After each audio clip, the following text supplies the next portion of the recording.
I rank where the view is nothing less than phenomenal. For how I express and project from my abdominal. The only view better, both my daddy and my mama know. No living parents, my sons give me balance. My wife is my serenity, this mic is my identity. The world is foul enough, that's why I write without obscenities. Provoking danger with broken language and spoken anguish. Begging to get hurt, why would you ask to go through changes? Yes, Lord, life's a chessboard, master the angles. Control the tempo, be the one who holds the info. Acknowledge is just as deadly as machete swings. When spoken, the truth is as potent as that Medellin. While others swear the style is free, I just let it ring. Our time is undervalued, soldiers make us better kings. My fam's on my shoulder, reaching after better things. Today I take the shot, for them I'd rather set the screen. My mama told me follow my dreams. My daddy told me get it by any means. Stand tall, make him bow to a king. But I've evolved, you can see the result. Look in my eyes when you speaking to God. Life and for those who we caught up in using what I was taught with the muse. I guess they call it proving I'm more than an artist. Penciling out my darkest while stenciling out a harvest. And storing what gets me from A to B, just like garages. Instrumental with collages. Envision what I've been drawing. Broadway to give you rhythm like the great Lena Horne. So bent on, found comfort in the storm. Find peace and on when you see them others perform. Organized chaos, I'll cast it like hey ya.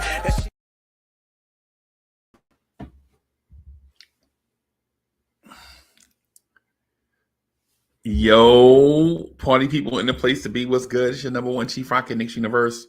Your main man, Uncle Freezie, trying to get this camera right. Let's get this camera right. Let's see. Let's get this camera right. Starting off on a crazy. Let me get this camera right. Maybe the camera don't like me in high def. Maybe I'm too ugly for high def. Maybe that's it. What's good, party people in the place to be, man? What's good? Andios is in the building. What's good? Andrew College, what's good? Corey Lee in the place to be. Corey Lee says, peace, salute. Peace and salute, Queens in the building. Queens get the money. And the 718 boys are here. Soul Finger, the goal is 4K. Shout out Bully. He be back soon.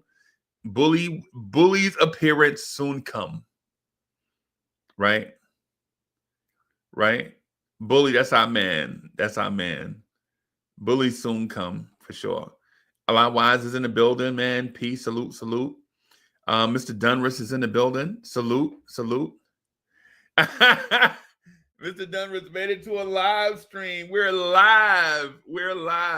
And I have midnight beard going on, y'all, man. I have midnight beard going on, man. I've been busy all day.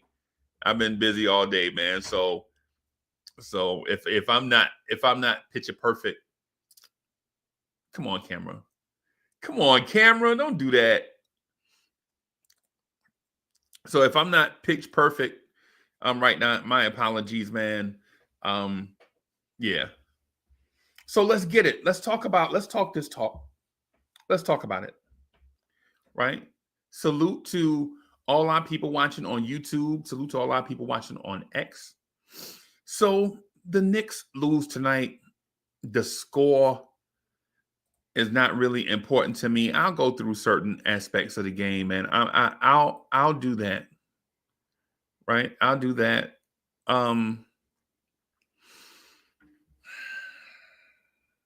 Where's our score?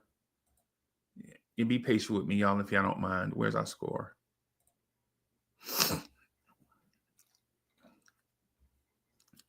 So the Orlando Magic beat the New York Knicks 103-94.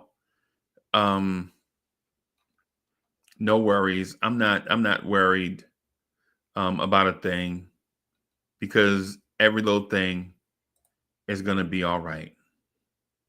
Yo, look who it is. Pastor J is in the building. Keep doing your thing, sir. I see you out here on social media. Pastor J. Keep doing your thing, man. Keep inspiring. I appreciate that. I appreciate seeing Pastor J out here doing his thing on social media. And shout out to all of the content creators, man, that go out here and do their thing, trying to make a difference out here in the world. You know, trying to inspire others and things of that sort, man. Pastor J, I'm gonna hit you up probably 2 or 3 weeks. I need your help with something. IKBM Dre is in the building. Salute. So we have a crisis, y'all. So hear me out. I know this is gonna sound weird when I say this because I just said I'm not worried, right, about the overall health of the Knicks. And when I say overall health, I mean every category, not physical, not just physical health, right? Ribs is in the building. Salute to Ribs. Brooklyn is Brooklyn in the house. Salute to Ribs.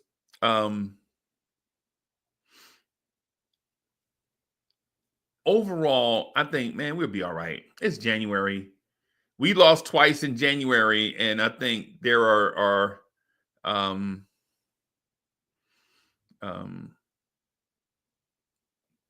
I think there are some folks that think like, oh man, you know, what are we gonna do? What are we gonna do, man? Uncle Freezie, we lost. Like during the game, I got like 10 telephone calls, right? Like no, not 10, maybe 8 telephone calls during the game.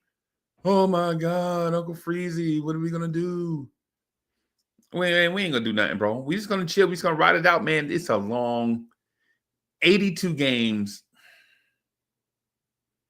You're gonna have these stretches, right? You're gonna have these stretches. Now, with that said, if we lose Wednesday, then there is a conversation that needs to be had. Because Tom Thibodeau's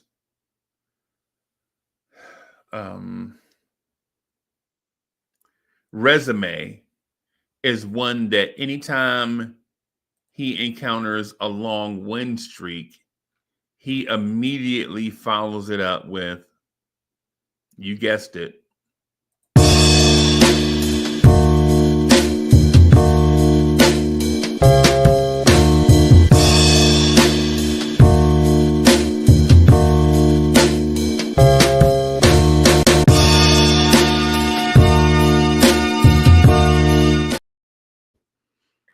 Corey Lee is my man.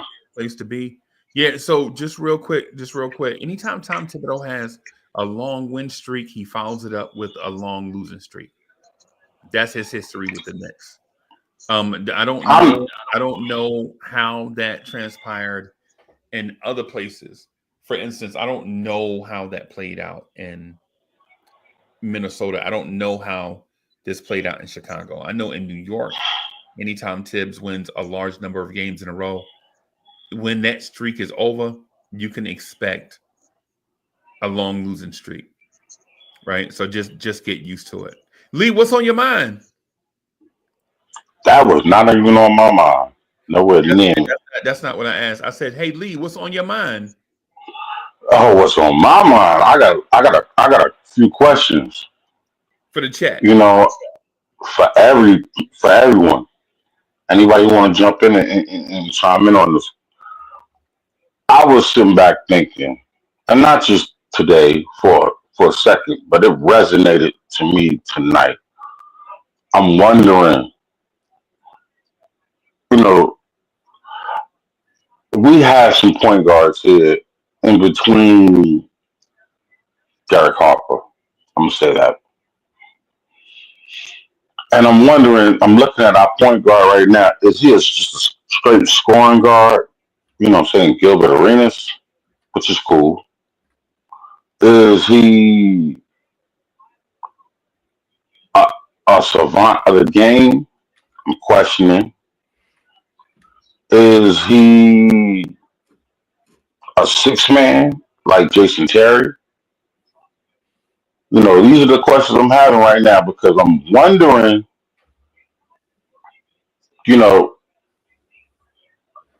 I put a lot of pressure on him because you know why? He's called a captain. And I put a lot of pressure on Patrick Ewing because he was the captain. You know what I'm saying? So it is what it is. Do I think he's a great player? Hell yeah. Do I like him? Do I love him? Hell yeah. Do I appreciate him being a Knick? Hell yeah. But right now, these are the questions because I'm looking at just certain situations and how I expected him to grow. Most of all, out of everybody, you know, as far as the season, how can I make my team better? Because I'm playing with better players. Or why do I have to think I have to play better than these better players? You know what I'm saying? I'm not saying they're better than, but you know what I'm saying? They're good at their positions. They're great at their skills. I have a lot of help. And I'm sitting here starting to question, what are you doing? What are you doing? And I'm not trying to, regardless of who we got right now, he should find a way to make them better. Okay. How does he go about doing that?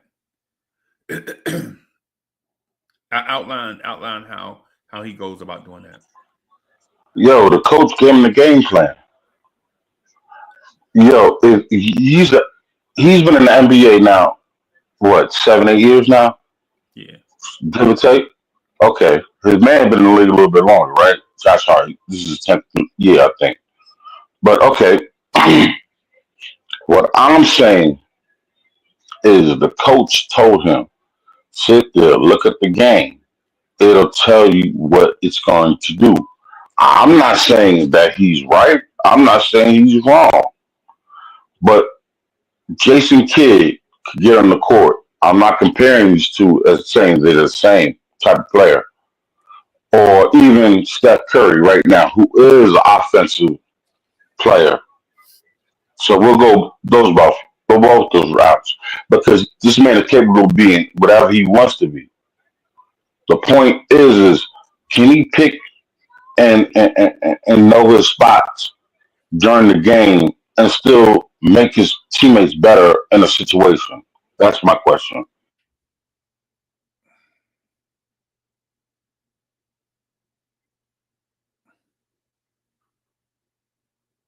All right, chat. Y'all heard the question. So what do y'all think? I don't think that's where I don't think that's what Corey Lee want to go with it. I don't think that's what he think. Lee, I would prefer for you to be honest with me, bro. Can I tell you? What's the question? Can I tell you what I think about what you just mentioned? I'm listening. Yeah, I'm asking you. I'm listening. Yeah, I'm waiting for the question. I'm asking you because this is out of respect. You know what I'm saying? This ain't like shade of that. This is me asking you. Yeah, no, we're having a conversation, so let's talk. Okay. So I think you have long-term doubts about Jalen Brunson's ability to be a playmaker at a high level when his scoring is not there. That's what I think that's the reason why I think you're asking the question. Can Jalen Brunson affect a basketball game without being the primary scorer? I think that's what you're asking. Fritz is in the building. Salute. Hey, salute. What's good, bro? Hey, what's going on, Corey Lee? What's going on? That's the question going on. Lee, so that's what I said about. So what do you think about what I just said to you, respectfully?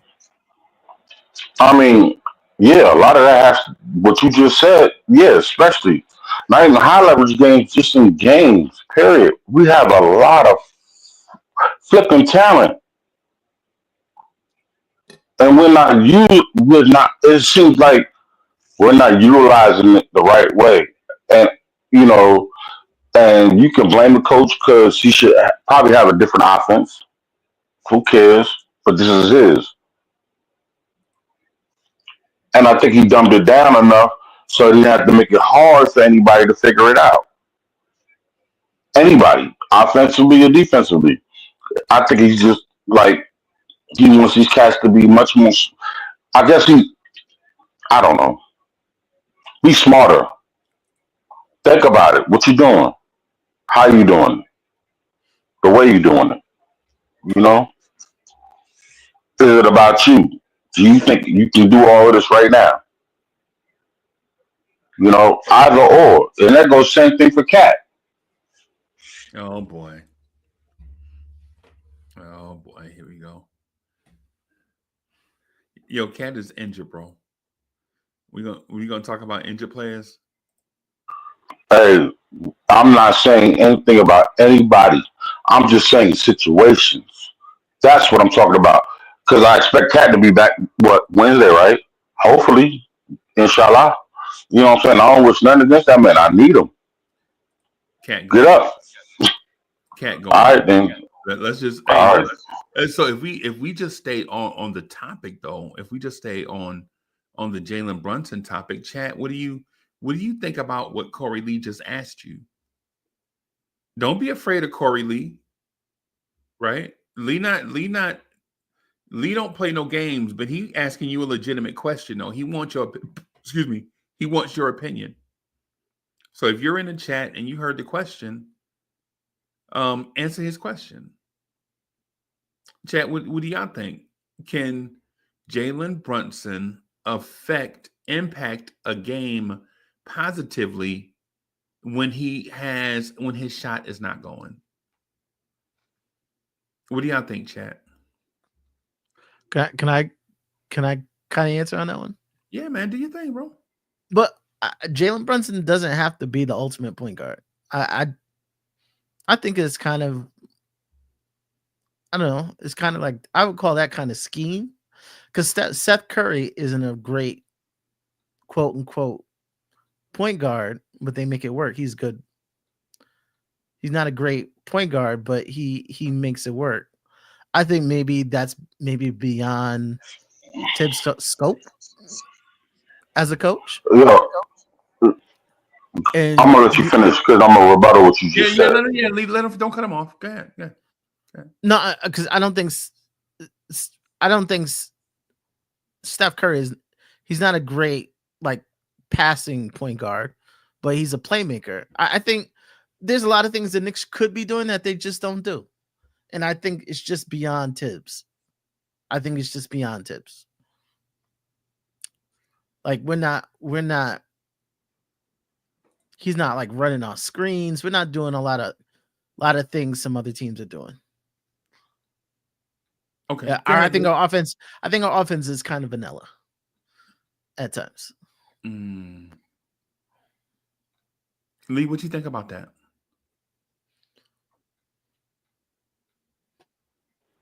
Okay. Well, I'm not gonna go back and forth about skill and talent about certain players because I sit here and I sat here and I'm glad I caught myself. But the one thing I will say is Steph Curry can find somebody easy on the court for a hoop. You know what I'm saying? Especially if he knows he doesn't have it that night.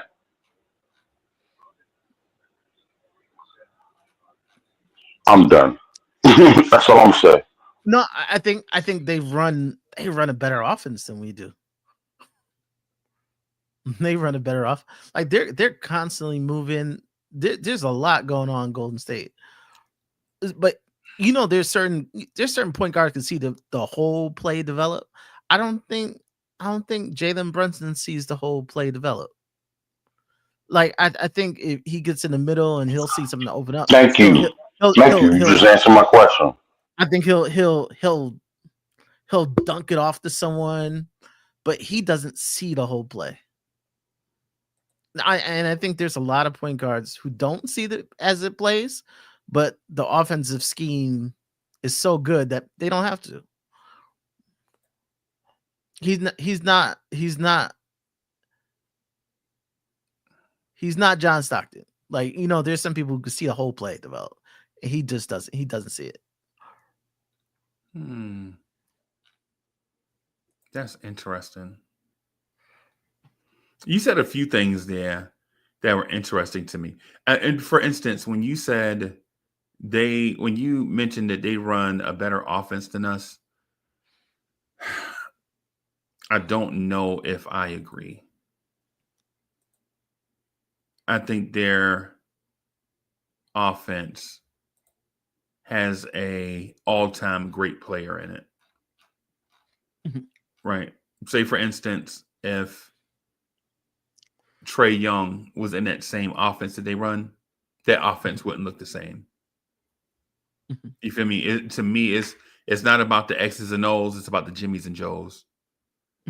And in my opinion, on that part, right?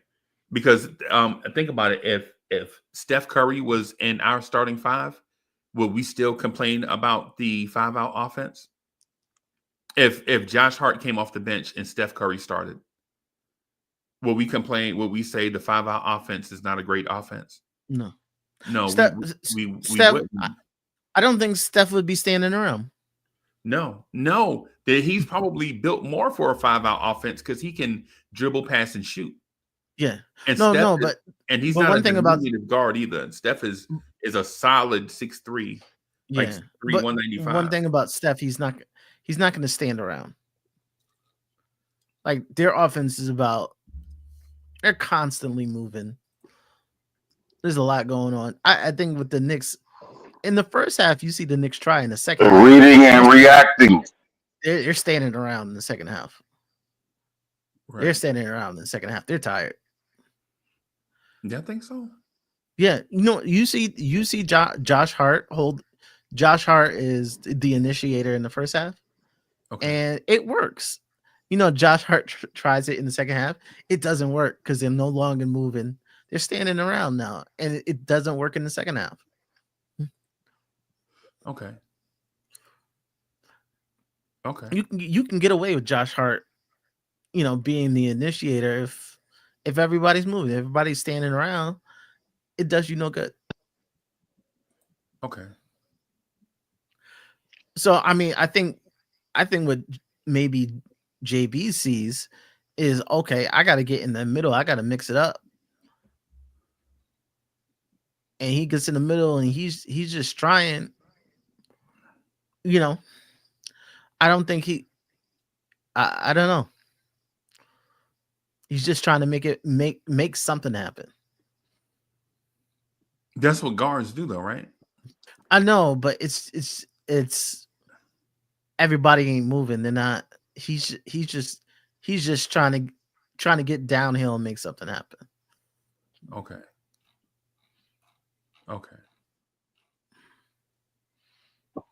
Can I say something?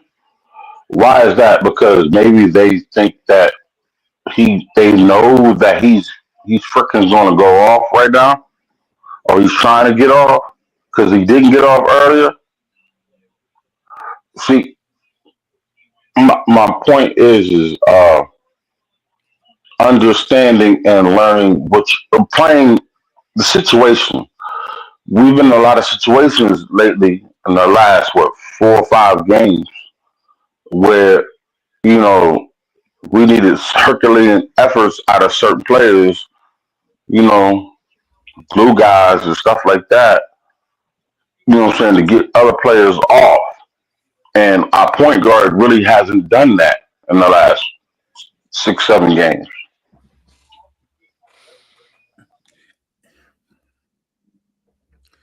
Do you believe that the nature of the NBA game has made certain player archetypes extinct? Yes. Yes. Yo, who's that? Oh, first of all, let me just say what's up to my big brother Freezie and my big brother Corey Lee. And Frisk, what up, dope? How you? And everybody in the chat. Good. I told you soon come. I'm coming around, kid. Word. I'm a little flustered, man. I ain't gonna lie. about our Knicks. I'm just a little. Joe, bro, enjoy the We look applause, tired. man. We look. Hold on, big bro. Hold on, bro. We look tired. We look. Jalen look injured. I He see you, look like boss. he hurting. OG look hurt. Kane, I don't know, man. I'm not giving up on them, but we just tonight we didn't have it. We didn't have it, man.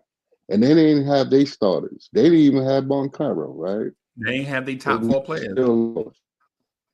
Facts. Let me bring my We guy. just look. My guy, hold on.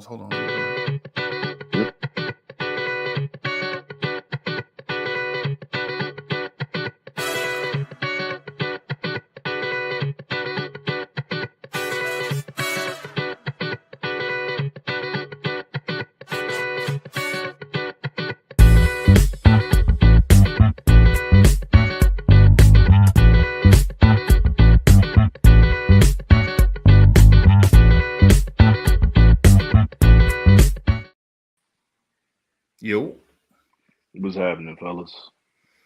Happy New Year, homeboy. Happy New Year to everybody. In fact, Yeah, what's happening? My brother. Bully had a Soul point. He Finger. said everybody looked tired. Man, people look flat. They look flat, Yeah, man. They look like they ain't had no they look. legs, man. Look, man. Hey, see what had happened was, see, messed around. Y'all didn't bring in Cream Biggums. Keep telling y'all, and Motorboat We Jones. didn't. Hey, bro, we didn't have no 3X. We ain't had no 3X shorts, bro. If we had some 3X shorts, we probably would have drafted them, bro. I'm just saying. You ain't 3X. You need some mediums, man. yeah. With the stripe on the side. The stripe on the side and Facts. the white shadow socks. Yeah, Yeah. the white shadow. He's Yo, you know they're making a wow. comeback, right? You know the ladies love them socks, bro. I'm telling you, hey, we need a Coolidge. We need Coolidge on the bench. The Coolidge. Yeah. Bro, you so funny. You so funny right now, bro. Oh my God. The Coolidge. So I think I have a point that'll bring in what everybody is saying, because Fritz, you know what the point I was gonna make? The point that I was gonna make, but before Lee jumped on, and you know how we share the microphone, so I didn't really get into that thing. I think my point was the Knicks 3-point shooting is terrible. Yeah, man, Terrible. look, hey, Terrible. look, they couldn't hit it. That's what I want to talk about. Remember earlier, if y'all were here early in the show, I say, yeah, I'm not worried about major, all them issues that people, size, the size advantage, this height, the length, bother them, all them problems, them no worry we, them don't bother us, right? Yeah, us ain't worried about that now. Yeah, I just think personally, from a person that played basketball, I think every issue that we're talking about has a singular root cause, right? Mm-hmm. Dudes are tired. They look, Freeze. Let's be honest, man. The rebounding, the 3-point shooting, all that soul finger, all that go back to one thing, bro. No BC powder. Nah, It is. no BC powder. Word. Now, I think for the true basketball heads out there that live and die with basketball, y'all know what the singular issue is. The singular issue is dudes have no lift in their legs. Yeah, man, look, they used all their soybean junior. Yeah, and they gonna put it on their knee, not on their teeth, right? They ain't gonna put it on your put it on the teeth. You got to put it on your knee. That and when them scrapes get that camphor finite. They can't open it. Yeah, man. Yeah, man. In a tube, Bro, but stop it.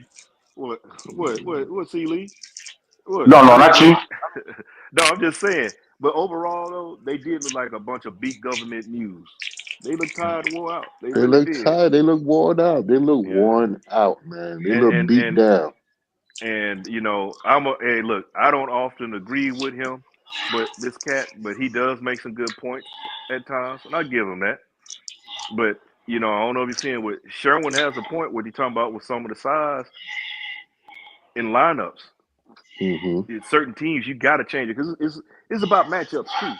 Look, Mm-hmm. Orlando's a young. Granted, they didn't have their 4 main players, but they still Mm-hmm. got length and athleticism. And Mm-hmm. them young jokers play hard. They So, play Fame, what's the dude name? hard. What's the dude name? Isaacs, right? Yeah, Jonathan Isaac, looking with the mo fade. Yeah. Yeah, with the mo fade. Facts. He He look like he he was look like long and Gladiator. He look lanky. like Pause. Gladiator from the X-Men. Yes, man. Yeah. Word. Word. Word. Word. But the thing is he long, man, and I mean he long leg, and he's always been a good defender. It's just his injury prone. Mm-hmm. You know what I'm Mm-hmm. saying? But when I saw Cat was down, I was like, dang. Then I saw Sims was in there. I was like, ooh. And then all this, just real quick, man. I just say this. Wasn't there all kinds of footage, little training videos and stuff, clips, and Snapchats, or TikToks of Sims working on his turnaround jumper and all that, Yeah, right? his crossover. His That man crossover. shooting threes with either hand. Remember that? Yeah, Shooting threes. Mm-hmm. he doing all that, right? Yeah. Mm-hmm. If he doing all that, then why is it that the crowd telling him to turn around and shoot? Do something. He had a good shot at the rim. He could have just turned Yes, and he gone did. up. He was right there. He pulled a Ben Simmons, dog. I was Like, like, bro, I'm yo, done. that my mom. He Wow. looked shook like Ben Simmons. Like he was scared of the rim. He I was was scared of the like, rim. bro, and I've been It's like pulling he for probably him, man. scared of Tibbs. Like if he missed the shot, Tibbs gonna pull him. But he Man, was look, like y'all said, he was right there.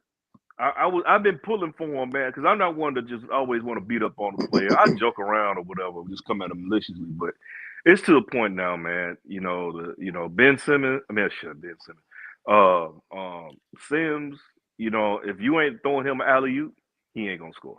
When he's on the court, it is actually, with the refs involved too, it's 9-on-4.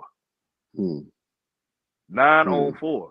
I mean, yeah, he Mm-hmm. gave you 10 rebounds, but what does he bring to kind of change up the game? To make you want to do something. And when the team is looking like this, man, sometimes you just gotta break glass in case of emergency and start pulling out something, man. Reach down in your sock. Mm-hmm. Go get something. Man, hey, I'm man, look, I'd have been putting the water boy in that joker. We need some energy. We need a spark. Hey, Yeah, get on because out we there, ain't water have boy. it. We ain't have it. We ain't have But it. but We but definitely have it tonight. and Freezie said this, and I didn't mean to take it from you, Freeze. My bad. My apologies, sir. But you said something that's really key. You talking about the 3-point shooting? I've been noticing that for a while, and the first person I noticed it with was Cat. Yeah. When Cat Mm-hmm. was missing threes like he was, Yeah. and me and C, we just talked about this. Was the day before yesterday? So I knew something was up with Cat because his shot had no arc on it. It's just a line drive. Yeah. It was just a line drive, no arc, no nothing. The way he's shooting it, and I was worried about him because he's been taking a lot of shots. Been taking a lot of shots and not getting calls. And when he hit the floor, that was it the Thunder game, not Thunder, yeah, against the Thunder, and he low crawled on the old boy's chair. I said the way he hit, Mm-hmm. I said, yeah, Mm-hmm. he hurt bad. They Yeah. He all hurt. playing hurt. Yep. I mean, you Yep. want to play You know hurt. what Tibbs did? He told him rub some dirt on it. Yeah, Tibbs turned his back and walked towards the end of the bench. That's How crazy. often do you see Tibbs not be right there on top of the refs? Yeah. Never, right? Every time a Knick player hit the floor, Tibbs turn around and walk away, turn his back. Like he didn't want to see it. Like, man, get your ass, get up, man, be tough. Hmm. Like Sophie can say, rub some dirt on it. Yeah, rub some dirt on it. My thing is I like I said, I've been taking my medication, and I'm not here to bash Tibbs, but I'm just looking at how the team's looking, how the players looking, and they look sluggish, man. I They just look tired. Yeah. yeah, Look, but I would say this: I would rather have these problems right now, the second quarter of the season, than at the end of the season when we started having injury after injury.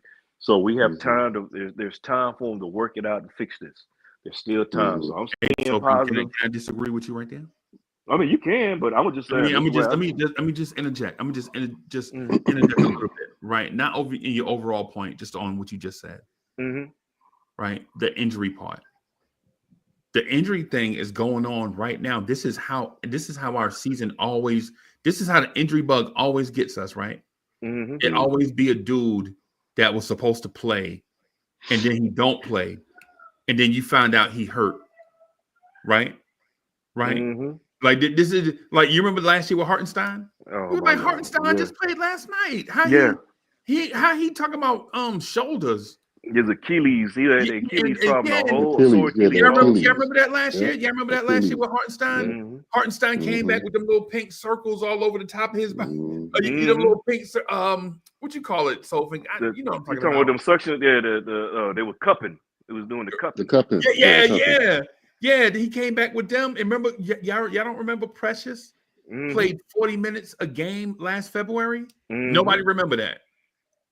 That's because Hartenstein was hurt. Mm-hmm.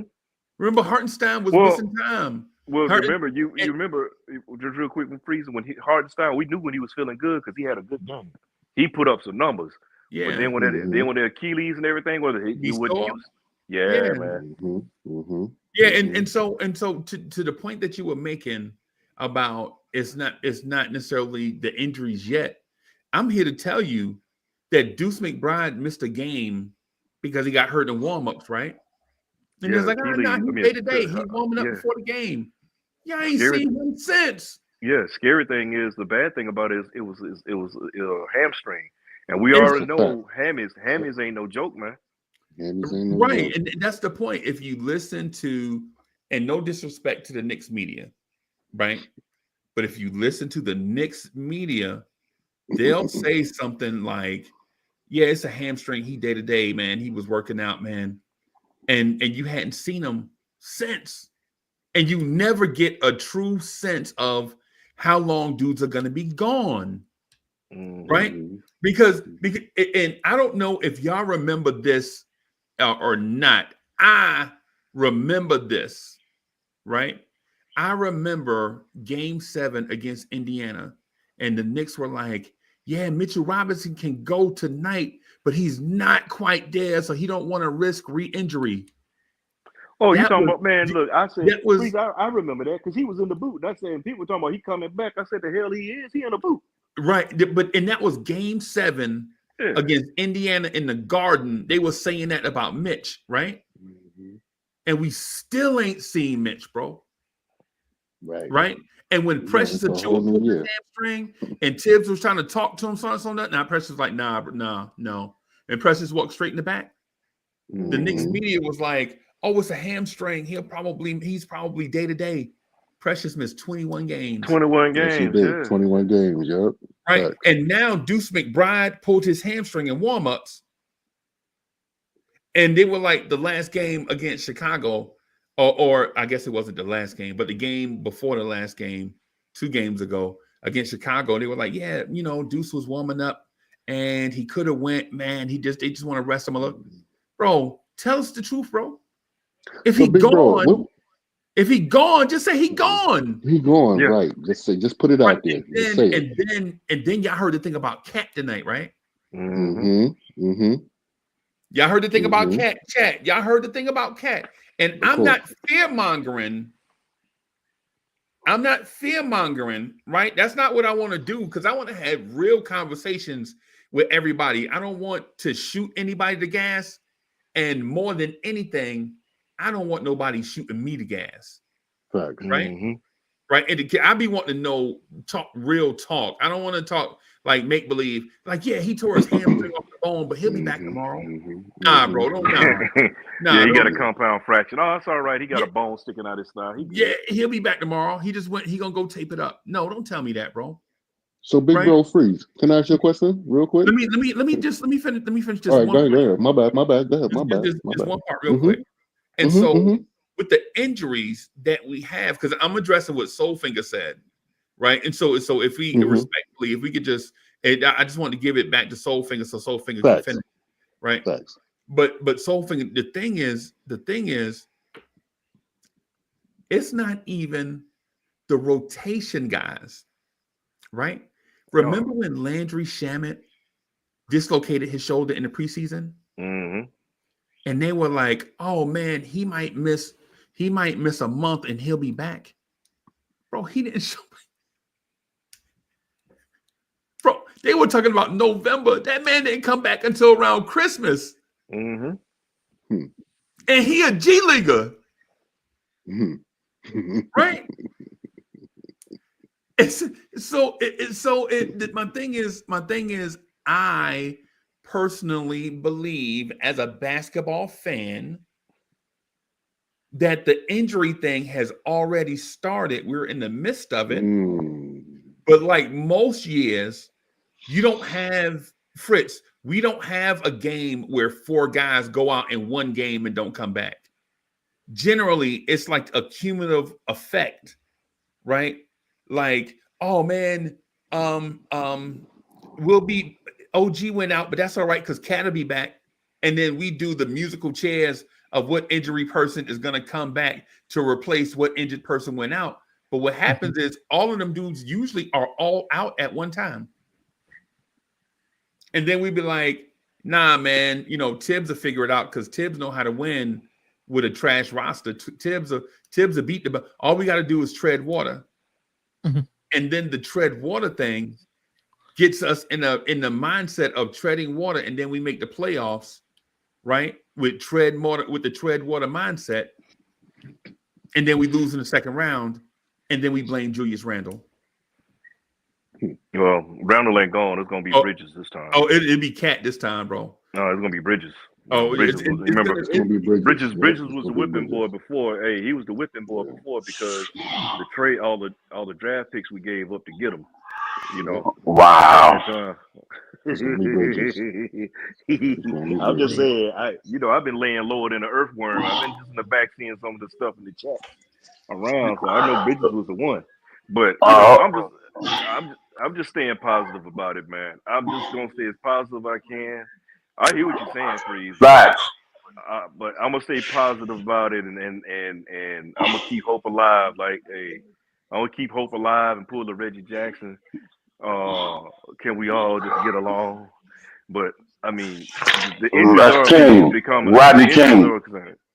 Oh yeah, Rodney King. But I say keep hope alive, and Rodney is Jesse Jackson, and Rodney King is can we all just get along? But my thing is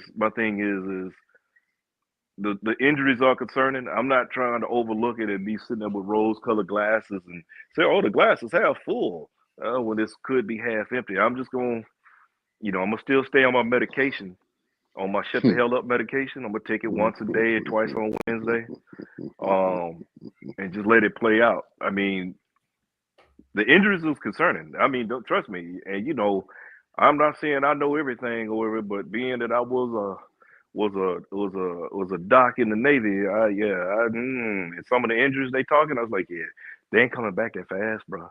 They ain't gonna be back that fast now. Yeah, you ain't gonna get that now. Nah, no, sir. No, man. Hey, so just real quick before Bully jump in, just want to say this one part, right? So chat, all of that stuff that you heard from Soulfinger, right? So Soulfinger dropped some gems, right? Soulfinger was just dropping gems, right? Did y'all hear Tom Thibodeau press conference tonight?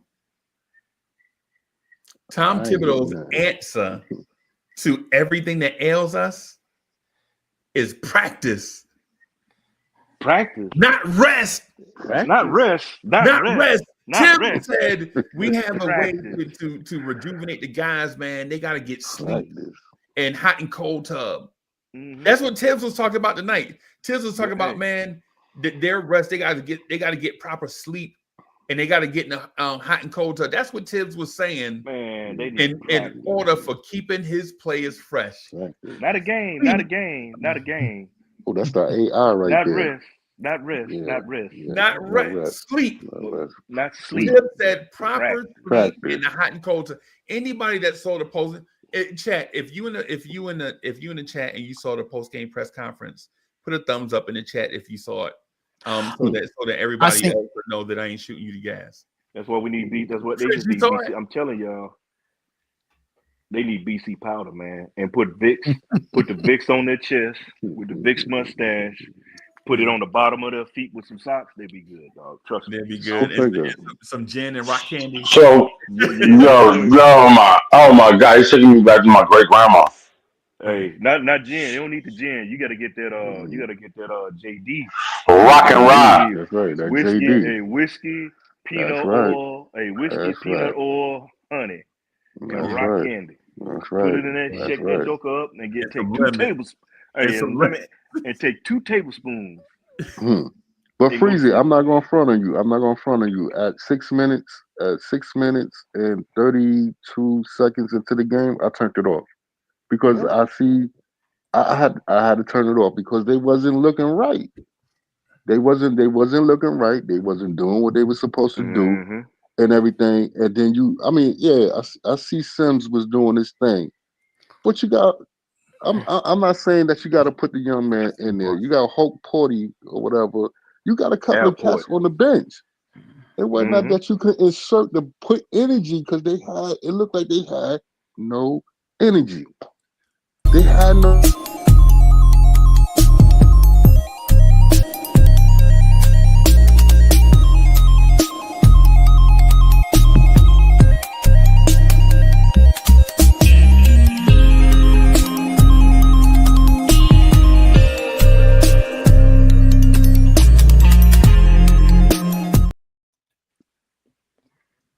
Yo, what's up, Yo, fellas? What's good? What's happy good, boss? holidays, What, Dre. What's what, good, what's believer? good, Fritz? Dre? What up, What's good, homeboy? soul? What's good, What's up, Fritz? DRE? Hey, What what's up to up? the chat?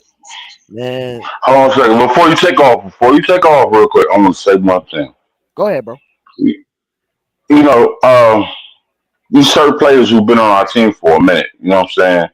Mm-hmm. Do y'all actually think that Tibbs is actually giving them the opportunity to be like in the circle of trust when the playoff comes? That's my point. You know what I'm saying? And with a lot of these people, I'm not saying that your man's a bum. You know what I'm saying? I Who? love him, but I'm Who you talking Who about? are we talking not. about specifically? No, no. I was the question I brought up in the beginning, but we veered off that. But what I Who? will say is that, I missed it. hmm? Could you ask it Yeah, again? who you talking about? Who you Hold talking on. about? Let me finish this point. Go ahead, Lee. Go ahead. Go ahead. No, my question was earlier Yep. was I'm wondering about our point guard. I'm wondering, can he make our players better? Can he is he like is he gonna end up like a Jason Terry, like just an incredible shooting Mm, guard? mm. Is he gonna be, you know what I'm saying, be Steph? Who is he gonna be? Because I feel like tonight was his night to be like, all right, I'm gonna make it up to y'all. I'm gonna get us right, and then we're gonna go sit down and lay down and relax for the next day or two. Well, to me, to answer that question, Brunson has done enough to prove to me that he's one of the upper echelon I players. agree with you, Comparing Dre. him to Jason Terry is wildly I agree. disrespectful. Jason I agree Terry, with you. Jason Terry Yeah, would never drop 44 straight times in the that's playoffs disrespectful, while homeboy. being just the Sorry. only option. So if you would have asked me the way it looked like he hurt. It looked like he lingering around with He's something. hurt. He's hurt. Bro, that man jumper extra flat. He's not even pulling the jumper. That calf might be He getting got too no long. lift. He You got saw no that lift. first, and you saw in the first quarter. I never seen him brick a 15-footer that bad in my entire life. That man hurt. Facts. It's something not right with him right now. You know It's not. you It's something you else. know what? Hold on, Dre. I'm sorry. Real quick. I just want to give me 3 seconds. Something ain't right with the whole team. It looked like the whole team is hurt. Well, Seriously. uh, I'll put it as plainly. Unfortunately, with Tibbs can't prioritize the macro for the micro, Mm. and I'll explain it like this. There's a reason why like our starting lineup has like the most minutes in the league for any 5-man unit because he's just not with playing multiple guys. We went against a team tonight that had no guy that averaged double digits. Double digit They scoring. missing 4 Yeah. starters, man. They We missing they 4 they starters. missing 4 starters. The 5 guys are out, and they still had a deeper rotation than us. How does that make sense? Mm-mm. They played 10 players. We played 8. Yeah. Word. Did we really play 8, or did like an 8 Seven, guy come seven in? and a seven and a Yeah. quarter. 7.5. Yeah. Yeah.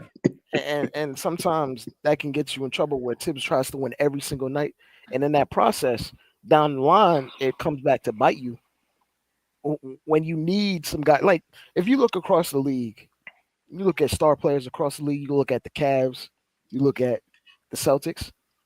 Depth or no depth, they give their guys a game off once every, I don't know, 8-9 games. Yeah, They every 2 they weeks. just give them one. They Mhm. just give them one. If we just they be healthy, they just need a night, bro, because the 82 game grind is real. Facts. And the only time the only time guys get a night off is when they actually really hurt. Right. There's no rest, there's no recovery. And then this is when you run into walls like this where you're going against a team that really lost to the Jazz, but they're coming in and their coach can prioritize still having your rotational guys under a certain cap. Because you know it's 82 games. You're trying to make it to the playoffs whole.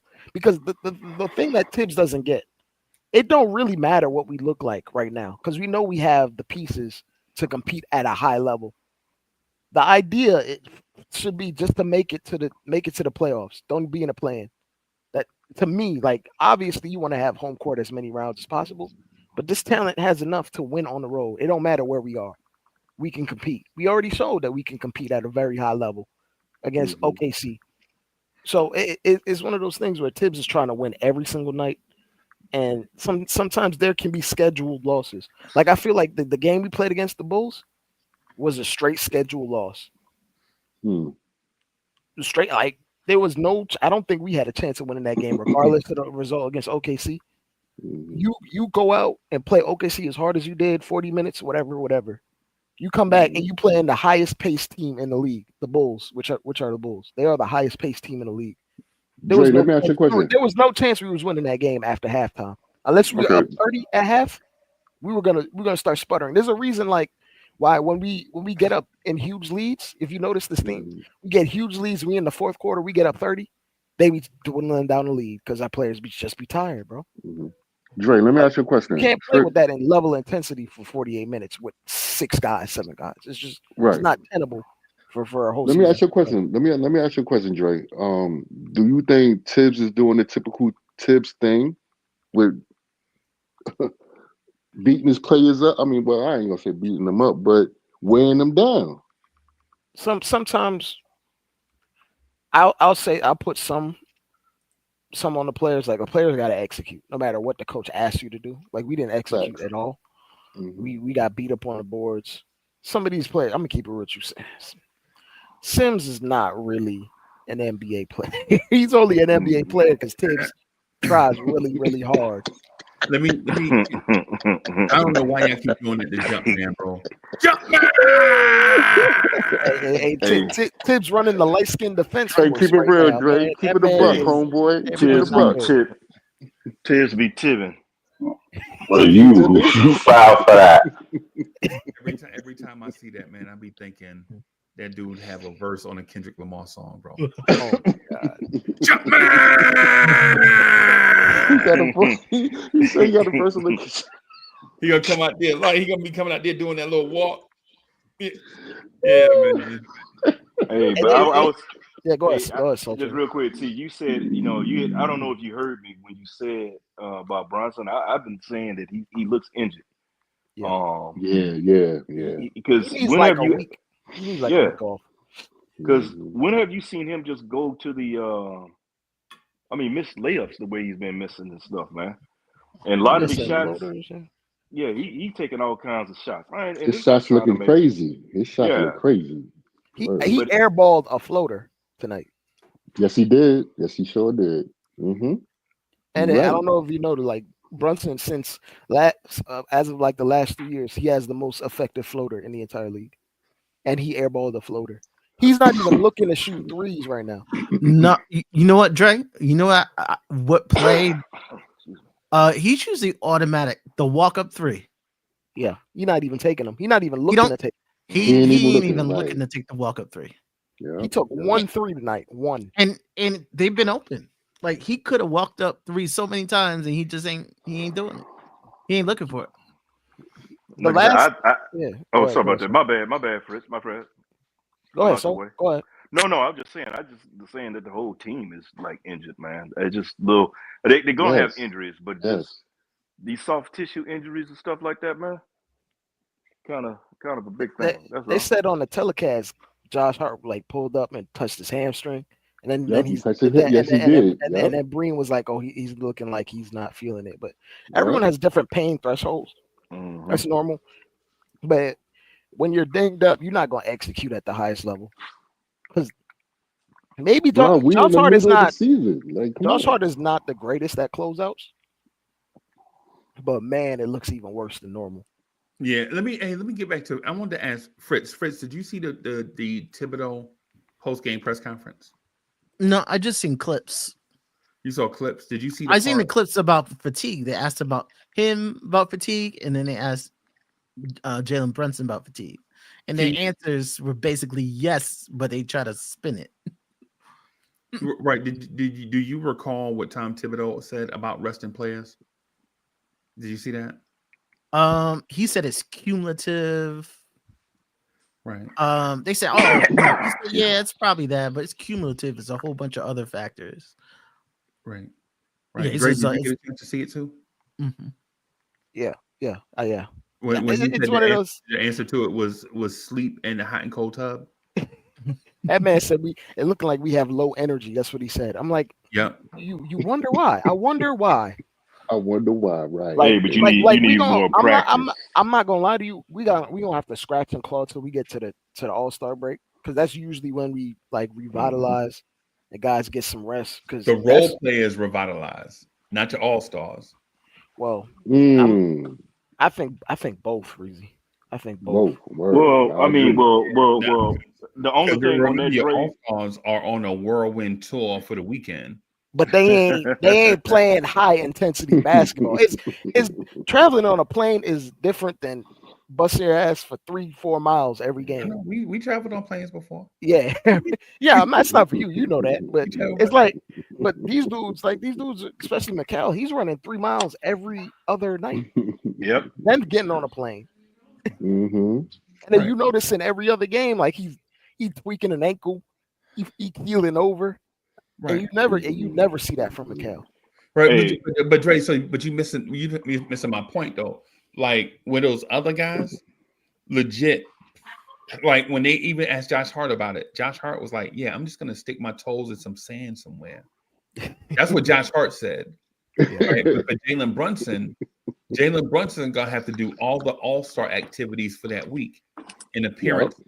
Yep. And Jalen Brunson is gonna have to go get taped up and all of this stuff. And even though he's not going to be going 100%, he's still going to be going through the NBA and basketball activities where the interviews and all of that. Yeah, other dudes are going to turn their alarm clock off. Yep, you're right, Freeze. And so while I do understand the part of exertion, I understand the exertion part. What I'm saying is the mental restoration part is what I'm talking about. That a lot of us deal with that. Like we grind so hard that our vacations are less about the physical restoration and it's more about the mental restoration. Like going some like bro, like Fritz, you ever played golf, bro? You ever played golf before? No, driving range, just a driving range. So the thing about golf, man, is not that the game is a game of focus. It's about being in the clubhouse, you know what I'm saying, filling up your cooler with ice, getting your drinks, going outside, all those trees are around, the birds be chirping. All that nature. And that fresh air up your nose. All of that is relaxing and focus at the same time. Right? Whereas and so that's what I'm saying. Like in that sense, Sophie, you play golf, right? Mm-hmm.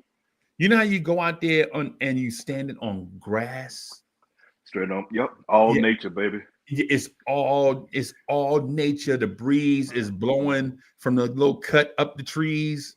And how we know is because we got to judge it because we got to base our swing on it, where the breeze is coming from. Yeah, it's coming from left to right. You got to make your little right adjustments and all of that. But man, you out there with nature, right? Yeah. As opposed to being on the basketball court, even if it's just a game of pickup, you just getting your cardio in. It's not the same level of exertion. Dre, that's the part that I'm talking about. Like Jalen Brunson, Colin Anthony Towns, and whoever else participates in the rookie weekend. We all Pakam Dadier is not going to participate, but I think Tyler Kolek will probably be. He ain't played enough minutes to even probably make it. I'm not gonna lie to you. You're right. You actually have to play. That's something they ain't gonna do. And unless miraculously he plays 10 minutes a game over the next 15 games, which is likely not going to happen, he's not going to be selected for that. Like that's I think Kolek could make it. There's not too he many. Could make it. He could make it, but like remember, there are still rookies generating minutes. Like they're still playing. Like yeah. What could be his saving grace? See, Tibbs gotta be open minded and let the man play. You know what I'm saying? Well, what could be his saving grace is the fact that they won that championship in the G League. That could kind of in the G League, twice in a row.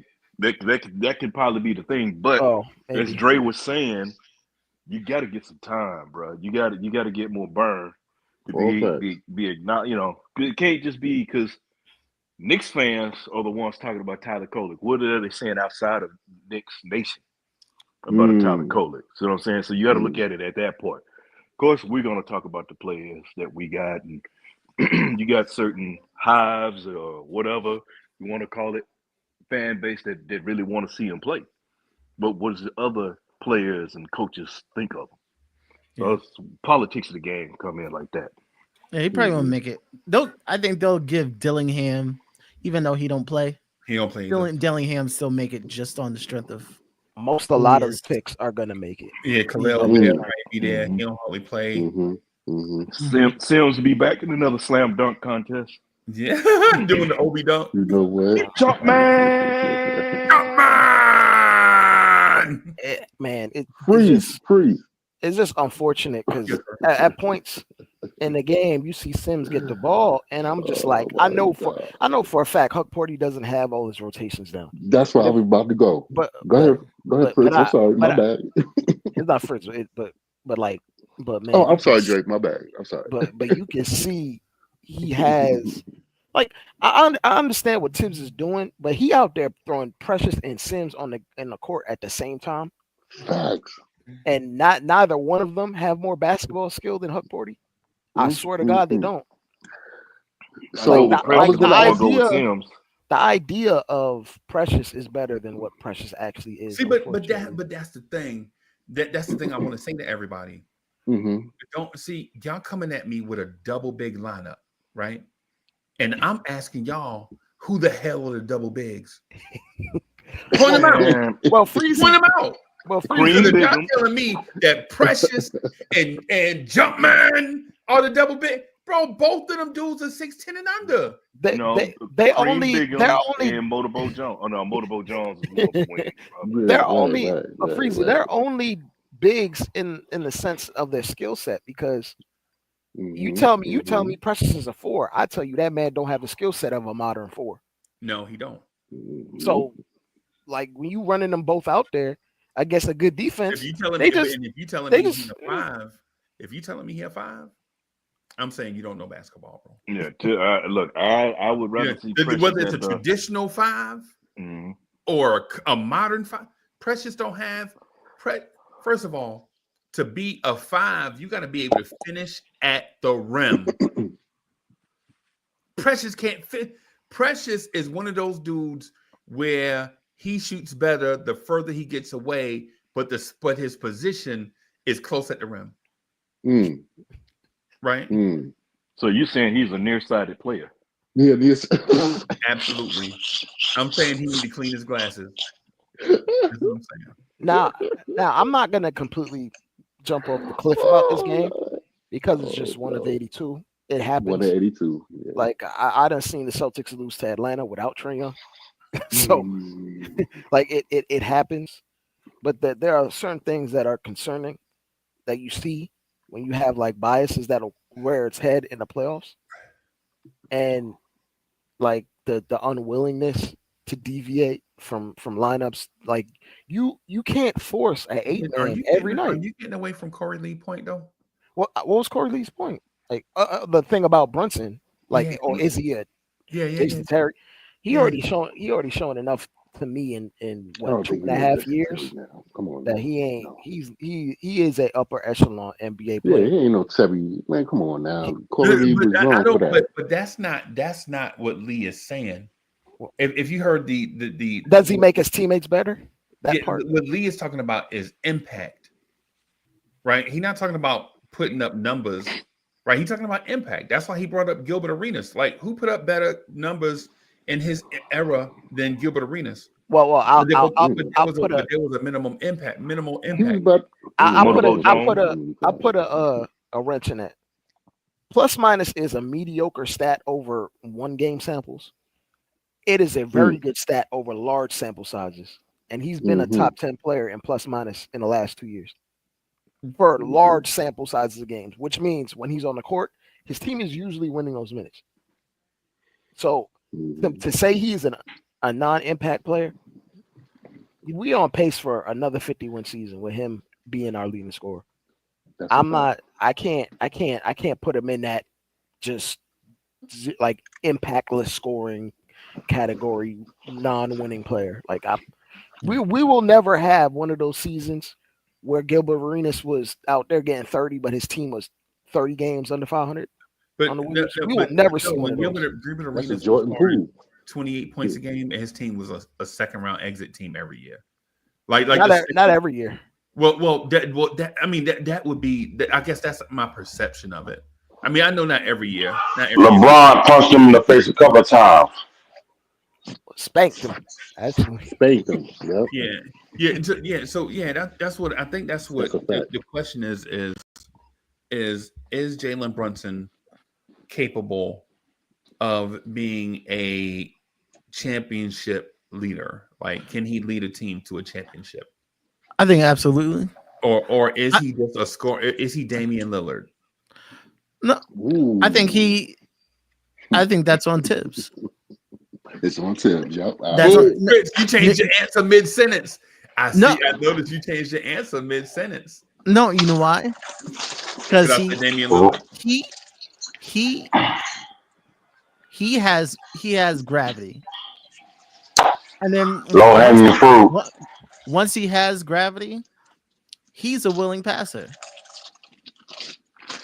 And if you can't get the max out of that, that's Tibbs. Tibbs ain't got the other guys doing what they need to do. Yeah. Fred. And it has to do with who you have on the court. You asking that man. Hold on a second. I got something to say after that, Dre. Go ahead, Dre. I'm saying you asking that man to shoulder the load, and albeit he's really good at it or he's done it at a high level, you asking that man to try to get a bucket and somebody got something going on in the background. And we watch it. Whatever that is. I'm sorry. That's me. I'm sorry. That's me. My bad. Hey, Bully, you up there scaling fish? He up there scaling fish, bro. You know what? Soul finger, you right. That's what it sounds like. You up there scaling fish. You up there like, hey, Bully been out there, guy. I got the big mouth bass. Yeah, got me some. I'm sorry. My bad. My bad. But I'm saying, like, some of it is on coaching because number one, it don't make no sense to have the offensive talent that we do have and to be taking 21 threes in a game. That makes absolutely no sense. That number one, it shouldn't be that easy to push us away from taking shots from beyond the arc. And like in the last 10 games, we take the least threes in the league and we're shooting the lowest percentage. How does that even compute? That's because the calculator guys said Landry Shamet and Matt Ryan was going to fix that. That ain't got nothing to do with a calculator, guys. That got to do with everything.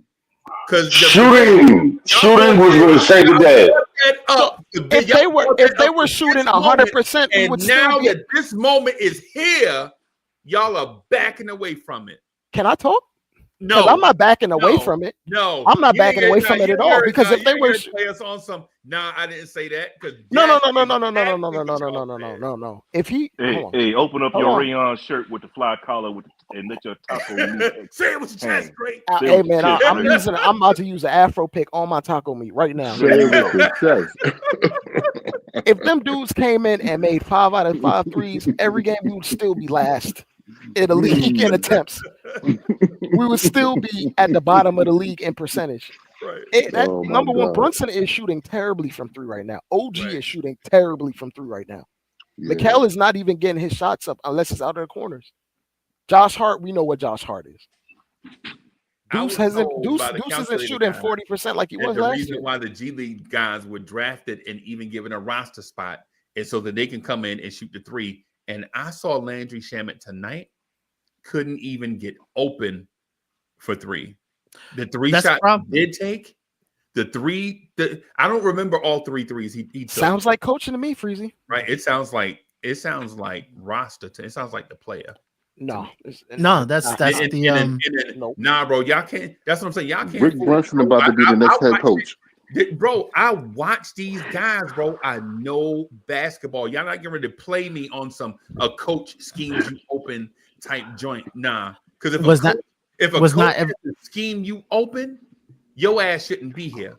But we were the best shooting team in the first 20 games of the season. What happened? How many timeouts in a game? Based on talent. That's how you get here. You get to the NBA because you are talented. You don't get to the NBA because because you do what the coach tell you to do. How do coaches get to the NBA without being good at their job? Unless your daddy's considered one of the coach, right? Yeah. Freezie, how do NBA coaches? How do NBA coaches get to their job? Tom Thibodeau didn't get $10 million to not know how to coach. $10 million? He makes $10 million a year.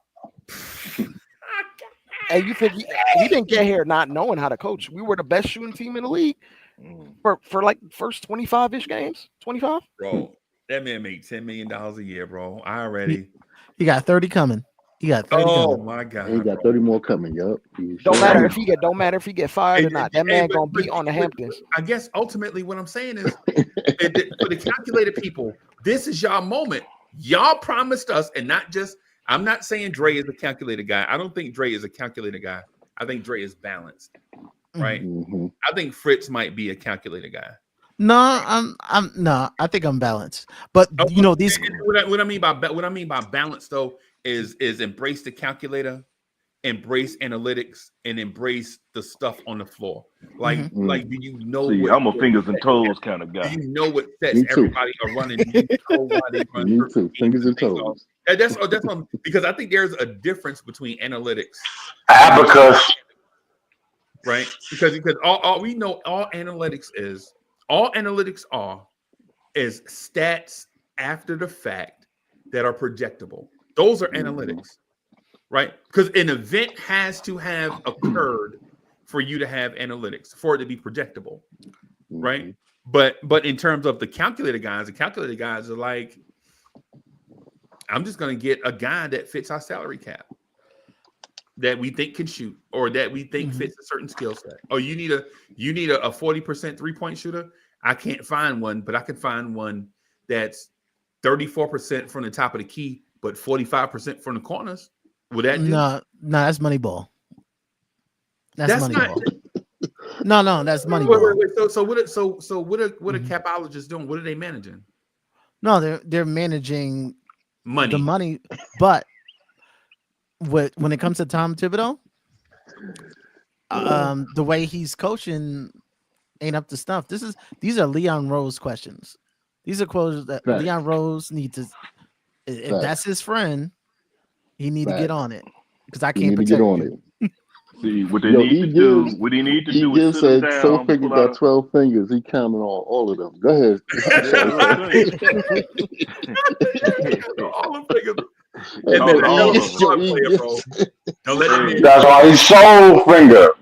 Yeah, that's why he's soul finger. Your hand, your watch be gone. I had to laugh at that. I'm sorry. Go ahead, y'all. No, I'm just saying, what Leon got to do is sit him and his man, and he go out back, pull out one of them cool cigarettes and tall boy slits, and talk it out. Facts. In the white can. He's in the white can too. In the white can. Yep, in the white can. Yep, in the white can. Put on some Bobby Blue Bland, and they gonna be good. Right. Play some domino, but y'all don't know nothing about no domino. Yeah, I keep forgetting y'all play spades. Y'all don't play no domino. We play spades. Put on some Muddy Waters. Put some money wars I on. play them both. I play them both. Kenner What? or Atley, no doubt. Hey, Yeah. hey, but Drake, the reason why I brought that up though, the reason why I brought that up is because this moment is a moment that we all knew was coming.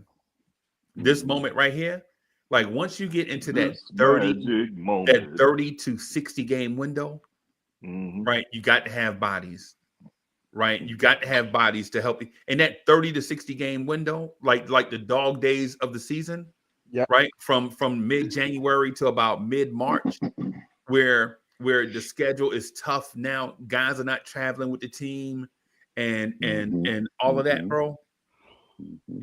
Now's the time where you couldn't. I felt like I see that every year. Like every sport you ever play, every team you ever coach, every team you ever played on is gonna have that stretch in the schedule, in your schedule. And you got to have bodies, right? The dudes that don't play early usually play. And like last year, Precious Achua played 40 minutes a game in that window. Right? Salute. But for us, we chose to gamble with the calculator to bring in Landry Shaman and Matt Ryan. And even in a blowout, Matt Ryan ain't even playing. Basically. Right? That's what I'm saying. Like, what do we do here? Like, do you Can I answer? Like, yeah, absolutely. Well, Tibbs don't even play guys on standard NBA contracts. Why would he play a guy on a two-way? Facts. Because he on the roster. He don't even play standard NBA contracts that are on the roster. He's not gonna play a two-way. Dre, didn't the other night you said something, right? Remember what you said about Mikal Bridges? Yeah. Remember you said, "Oh yeah, I trust him. He has a resume." Remember that when you that's said, what Tibbs did. That's what yeah. So, but then just now you said, why would Tibbs play those guys? It's because Matt Ryan and Landry Shamet are veterans of multiple teams, and he's had success with Alec Burks, and when Alec Burks shot like 30% for a month, guess where he was? On the bench, not being used. That ain't totally fair. I feel you, but I mean it's not fair. He got hurt. Yeah, that's just the reality. He was playing him through the injury, hoping he was gonna get something. Yeah, he had to sit him, but then he sat him down and get. You ain't see him through an entire playoffs until game 3. Yeah. Yep. And then he turned into fourth quarter Jordan. Yeah, that game 7. Fourth quarter Jordan. That game, I think Burks only scored 15 points in that game, right? Yeah. But those 15 points was super clutch, bro. Yeah. I mean, that man was super clutch. But to get back to your point, Freezie, these are the concessions you have to live with when you trade for Cat and put together this basically very dominant starting lineup, 6-7 guy rotation at best. You're kind of stuck in a position where you need a transactional cycle to happen in order to gradually improve. Because if you look around the league, when we played the Cavs in the playoffs, their best bench player was Karis LeVert, and they had to put him in the starting lineup. Right, and he cost us one game too, by the way. He torched us one game, but after he torched because he wasn't no Casanova. He wasn't down with no Casanova. That's right. He wasn't Jero. Him and Romeo ain't never been friends. Yeah, nope. Yeah, but after him, they had no bench.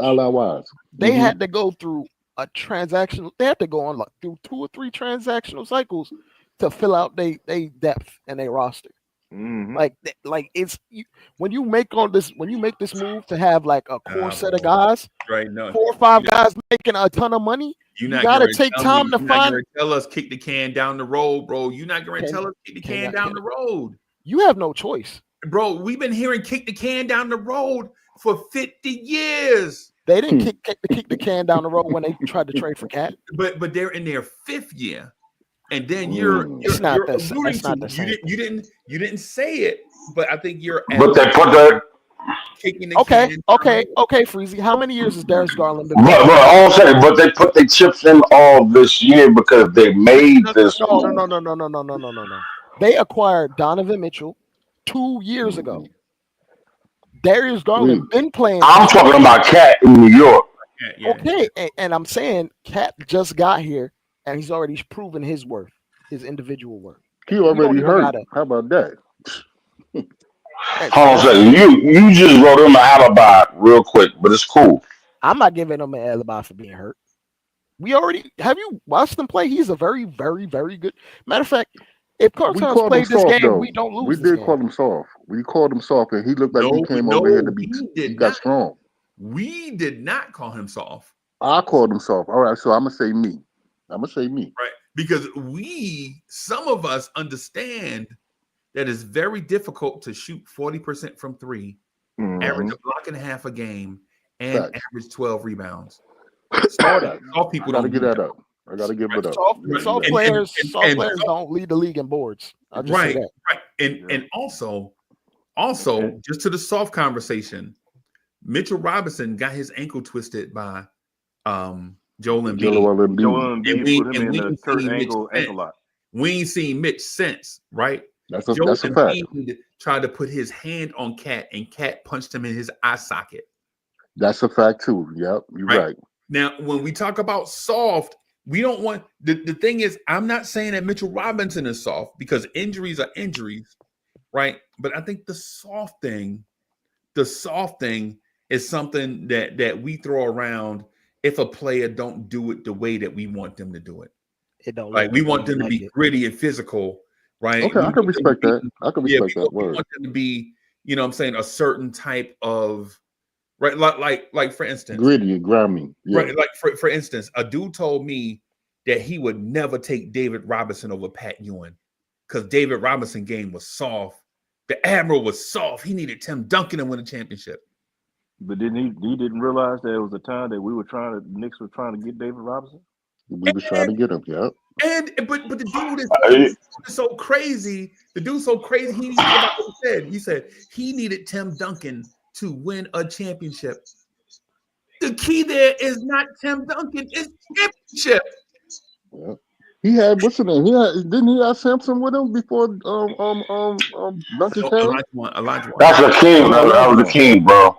King, excuse me. My bad, my fault. Yep. Yeah, and Ralph Sampson.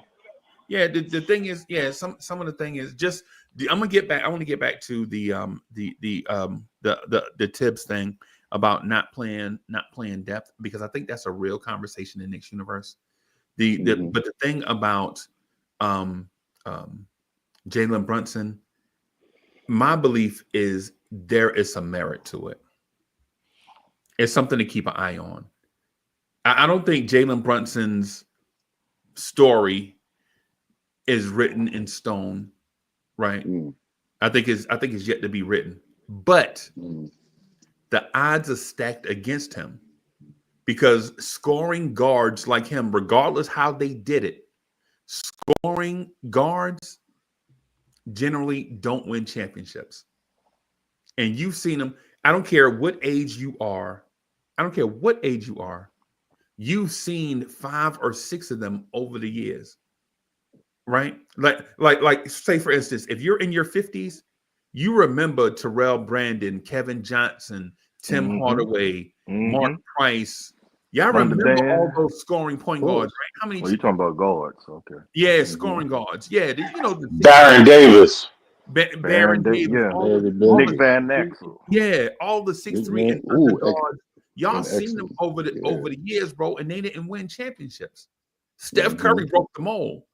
That's why when Steph Curry was on his way to winning championships, the entire NBA universe was like, you'll never win a championship shooting threes and doing what you do. Right. And so to a point, they were kind of right based off of their experiences. Right. But they didn't understand the future of NBA basketball and how it would evolve. The game is always evolving, always evolving. So when we speak this thing about Jalen Brunson, it's not that we want him to fail. It's just that history and experiences tell us it's rare that a point guard that leads his team in scoring wins an NBA championship, regardless what his roster looked like. We saw the Houston Rockets tear down everything and give James Harden everything he wanted. Yep. And they still didn't win. We saw Kevin Johnson dunk on Elijah Wan in the playoffs. I remember that one. Oh my God. Bro, I saw Tim Hardaway cross up Clyde Drexler at the top of the key. Ooh, the that was another nasty. nastiest crossover you ever saw. Man, he did like this UTEP thing. Bat, bat, bat, bat, bat, bat, bat, bat, bat, bat, bat, bat. And it didn't go nowhere. And UTEP two step. That's what it's called. The UTEP two step. And Drexler just fell down. He gave what's that thing? What's that vertigo? He gave Clyde Drexler vertigo, bro. Vertigo, yeah. Right. And so to say to Man, Clyde looked like he was sipping on scissor. Yeah, right. So just to think that Jalen Brunson, because he's ours, is better than a prime Derrick Rose, who's also a 6'2", 6'3" guard, scoring guard, or that never won a championship, ironically with the same coach, or a Kevin Johnson, or a Mark Price, or a Tim Hardaway, or a Rod Strickland, or a Kenny Anderson, or any of the guards that y'all remember. Well, Mark Jackson. Yeah, man. Any of those, bro, is Motorboat Jones. And so that's why when Corey Lee asked the question, does he have a championship impact? We saw Jalen Brunson have a all-star impact. Oh man, I'm waiting to jump in on this one. But Jalen Brunson has not shown you that he's a championship point guard just yet. Will he get there? It may be this year, but it's not on his resume yet. I'll say this. That was deep. That was deep right there, Freeze. I ain't gonna front on you. That was deep. Brunson had 30 and 5 in 5 straight playoff games, right? You know, there's literally only 5 NBA players who have ever done that. Hey, and where's his ring? And 3 of them didn't get a ring at his age. And the story. 3 of them didn't have a ring at his age when he did it. So you're gonna use the ring argument? Let him play his career out first. But Ray, you're not listening. See, that's what I'm saying. I think you want to jump in defending Brunson, but you're not listening to the thing. The thing is he that guy right now? And the answer is no. Because you win championships in January, Freezie? Man, this man is 28 years old, Dre. Come on, bro. Don't do that. Don't do that. We not dumb, bro. We did this. Trying to say he got like 4 or 5 more years. Good conversation. This is these dudes know basketball, bro. Jalen Brunson is 28 years old. He's not a 28-year-old rookie. He got a resume. Right? Because if you want to talk about January, then let's discard his all-star appearance and all that stuff too now. I'm not talking about all-star appearances. I know he's better than a lot of these guards you mentioned or putting them next to. Like who? Like Allen Iverson? Like that Phoenix guard that you mentioned. Who, Kevin Johnson? Sure. Yes. Kevin Johnson. He better than Chris Paul. How many times has Jalen Brunson been to the finals? 0. Kevin Johnson has been to the NBA finals. That's bro, that's all we got. We can just leave it right there, bro. Hey, boy, you took the words out of my mouth, Freeze. Is he better than Motorboat Jones? That's all I gotta say. Yeah, Motorboat Jones. Oh, I ain't heard that name in a long time. Motorboat Jones.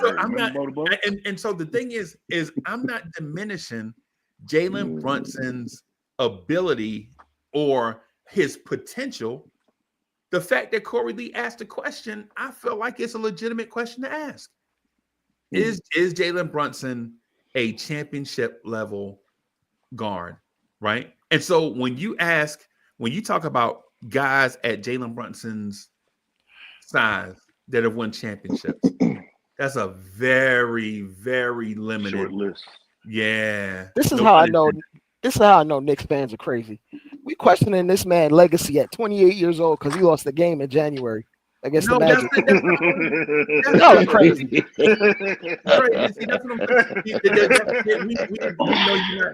We know you're not listening to what we're saying.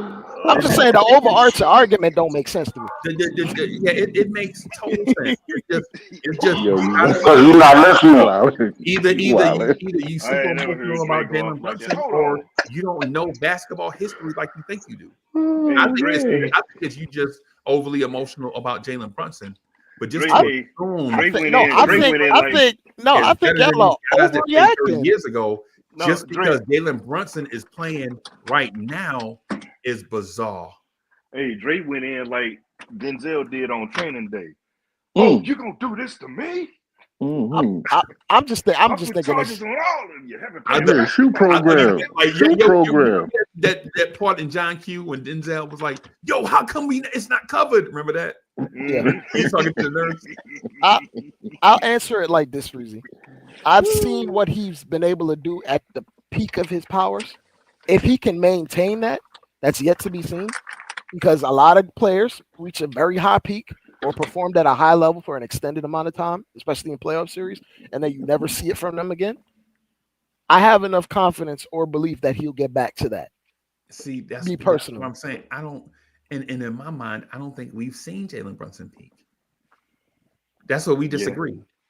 Yeah, Like I don't think he reached it we've either. I seen. don't think we've seen it yet. Yeah, I don't think we've seen the scoring weapon X and the elite playmaking passer at the same time. I don't think we've seen it click yet in the playoffs. Now, does that look like 40 points and 7 assists?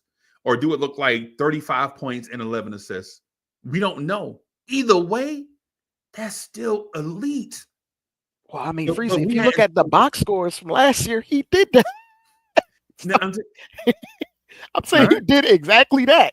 If you look at the Sixers box scores, double-digit assist games, 40-point games, right. multiple You're 40-point talking about games, games 2. I think you're talking about 2 games through 3, 6, 4, where and 5. 3, 4, 5, and 6. Yeah.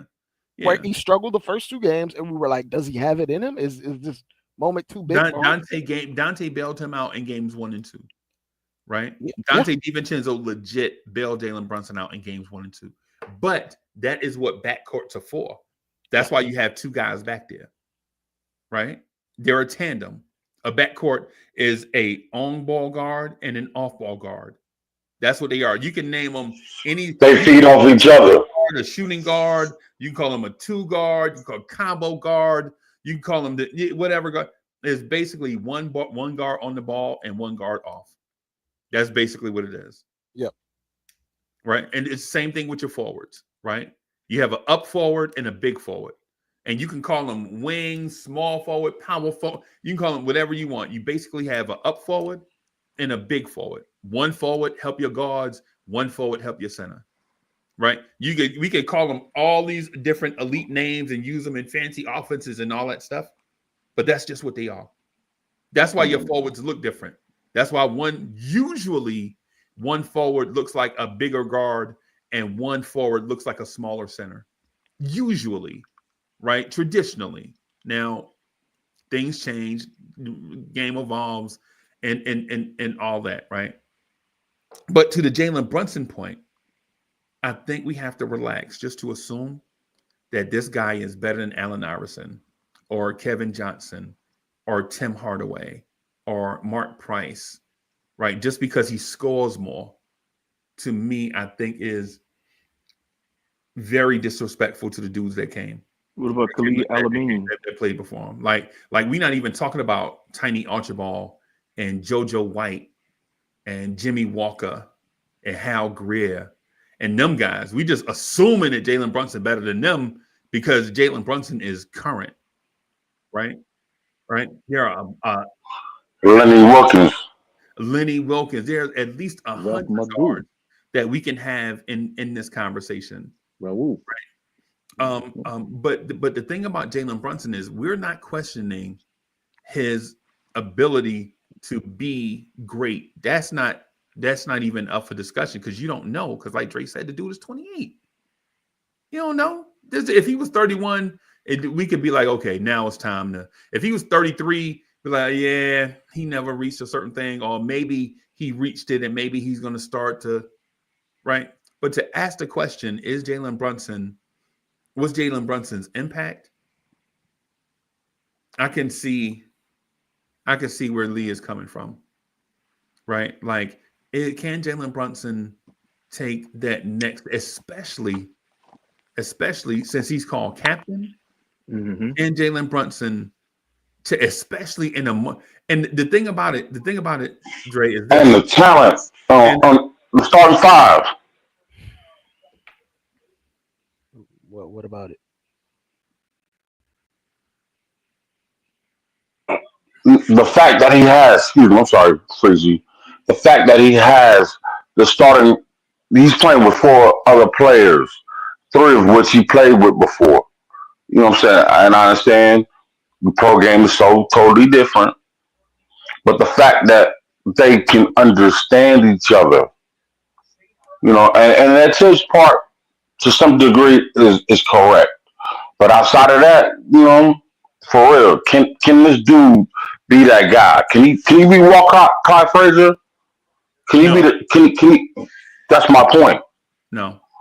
And in terms of leadership, Lee, I'm gonna say this, and I know this is gonna be a very questionable take, and people are gonna question my fanhood. But people normally they always gonna question anytime you are on the internet, people always gonna question something about you. So it don't bother me. When it comes to leadership, I think Deuce McBride has displayed more clear leadership than Jalen Brunson, at least in front of Facts. the cameras. In front of the cameras, he Say has. that one more. Say that one more time. Say You that Now, one gotta more say time. the camera because we ain't in a locker room. We ain't right, in but a team meeting. that's why I'm being Facts, though. that's why I Oh, want to. you about to talk up Wiz. Wiz But about to come kick in the door. You said something about Deuce. right, and so that's what, in front of the cameras. In front of the cameras, Deuce McBride is a better leader than Jalen Brunson. You think Deuce McBride is a better leader than Brunson? This is wild. I can't get my point out. Let me finish my point. Yeah, let me just say Oh my. this. Now, behind the scenes, you don't know. All it's the perception of Jalen Brunson is that he's cool and he gets along with everybody and has a lot of friends. Right? That's the perception of Jalen Brunson. Like, man, he's a really nice guy, very down. He said, And got a podcast. Okay, a lot of people have podcasts.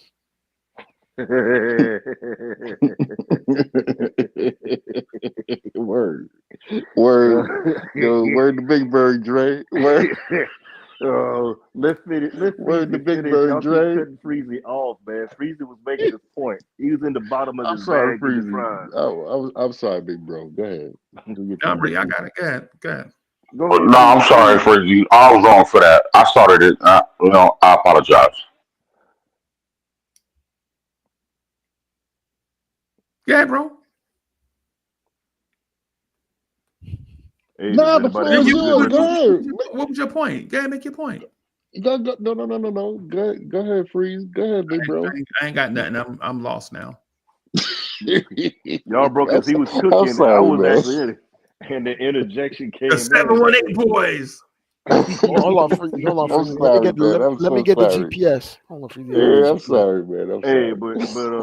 but does anybody have a good I'm recipe for sorry. Salisbury steak? Oh my God. Nah, I got one for Rackaroni though. I get the damn award tonight. I get See, the damn award tonight, and I accept it. So, yeah, see, Lee, you was on it. You put on the wrong pair of I shoes and cruisers on that one, boy. for real, I started it, and I apologize. I get the damn award tonight. But Oh I'll man. say this though, Freezy.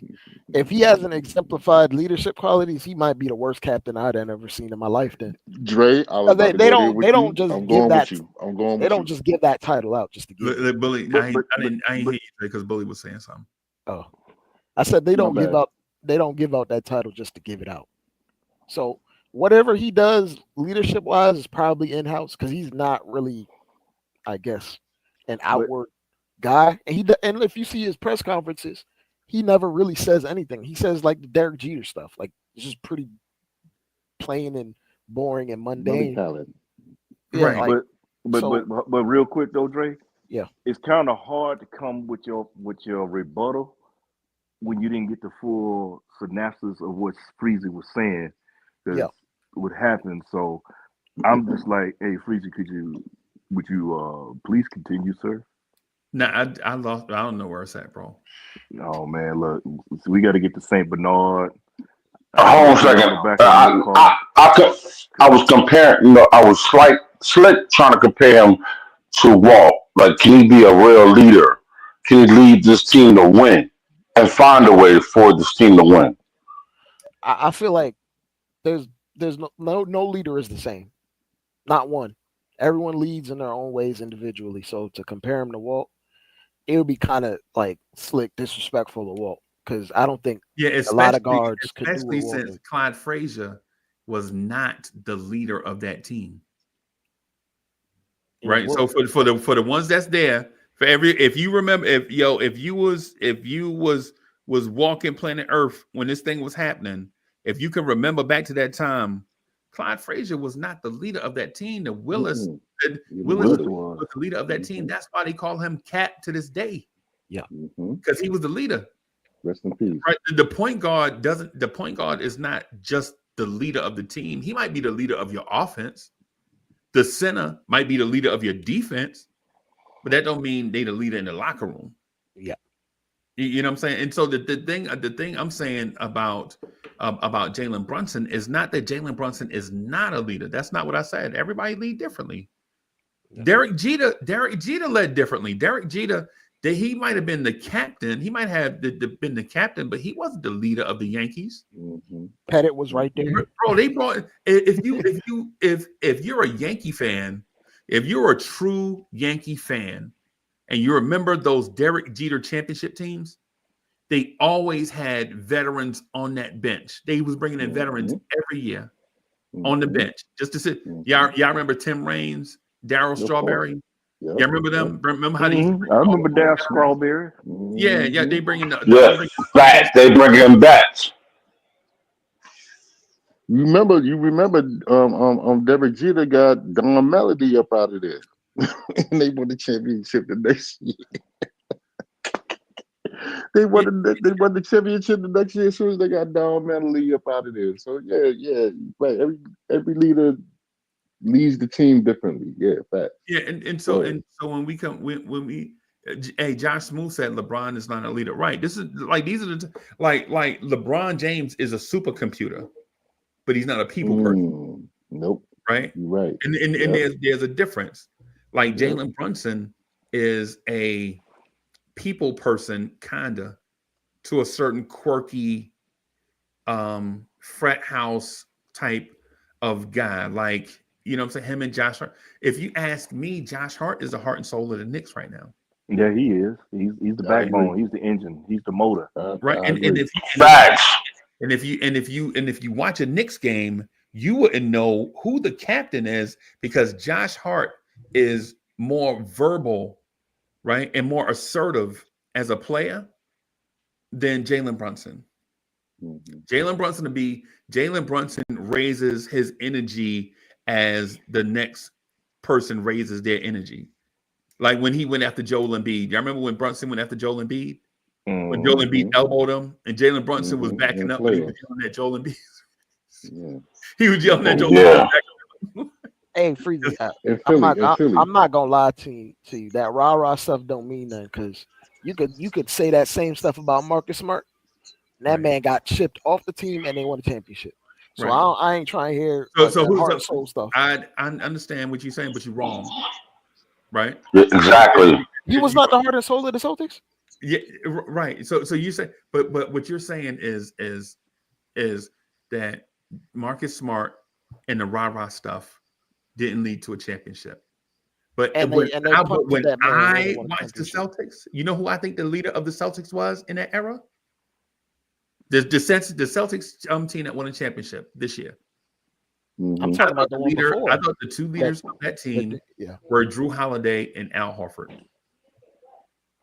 That's what I thought when I saw that Celtics. Facts. But this man was already gone. He was gone. And I'm saying and neither of those guys are raw heart and soul type dudes. No, right. Neither of them were. But they're stabilizing forces.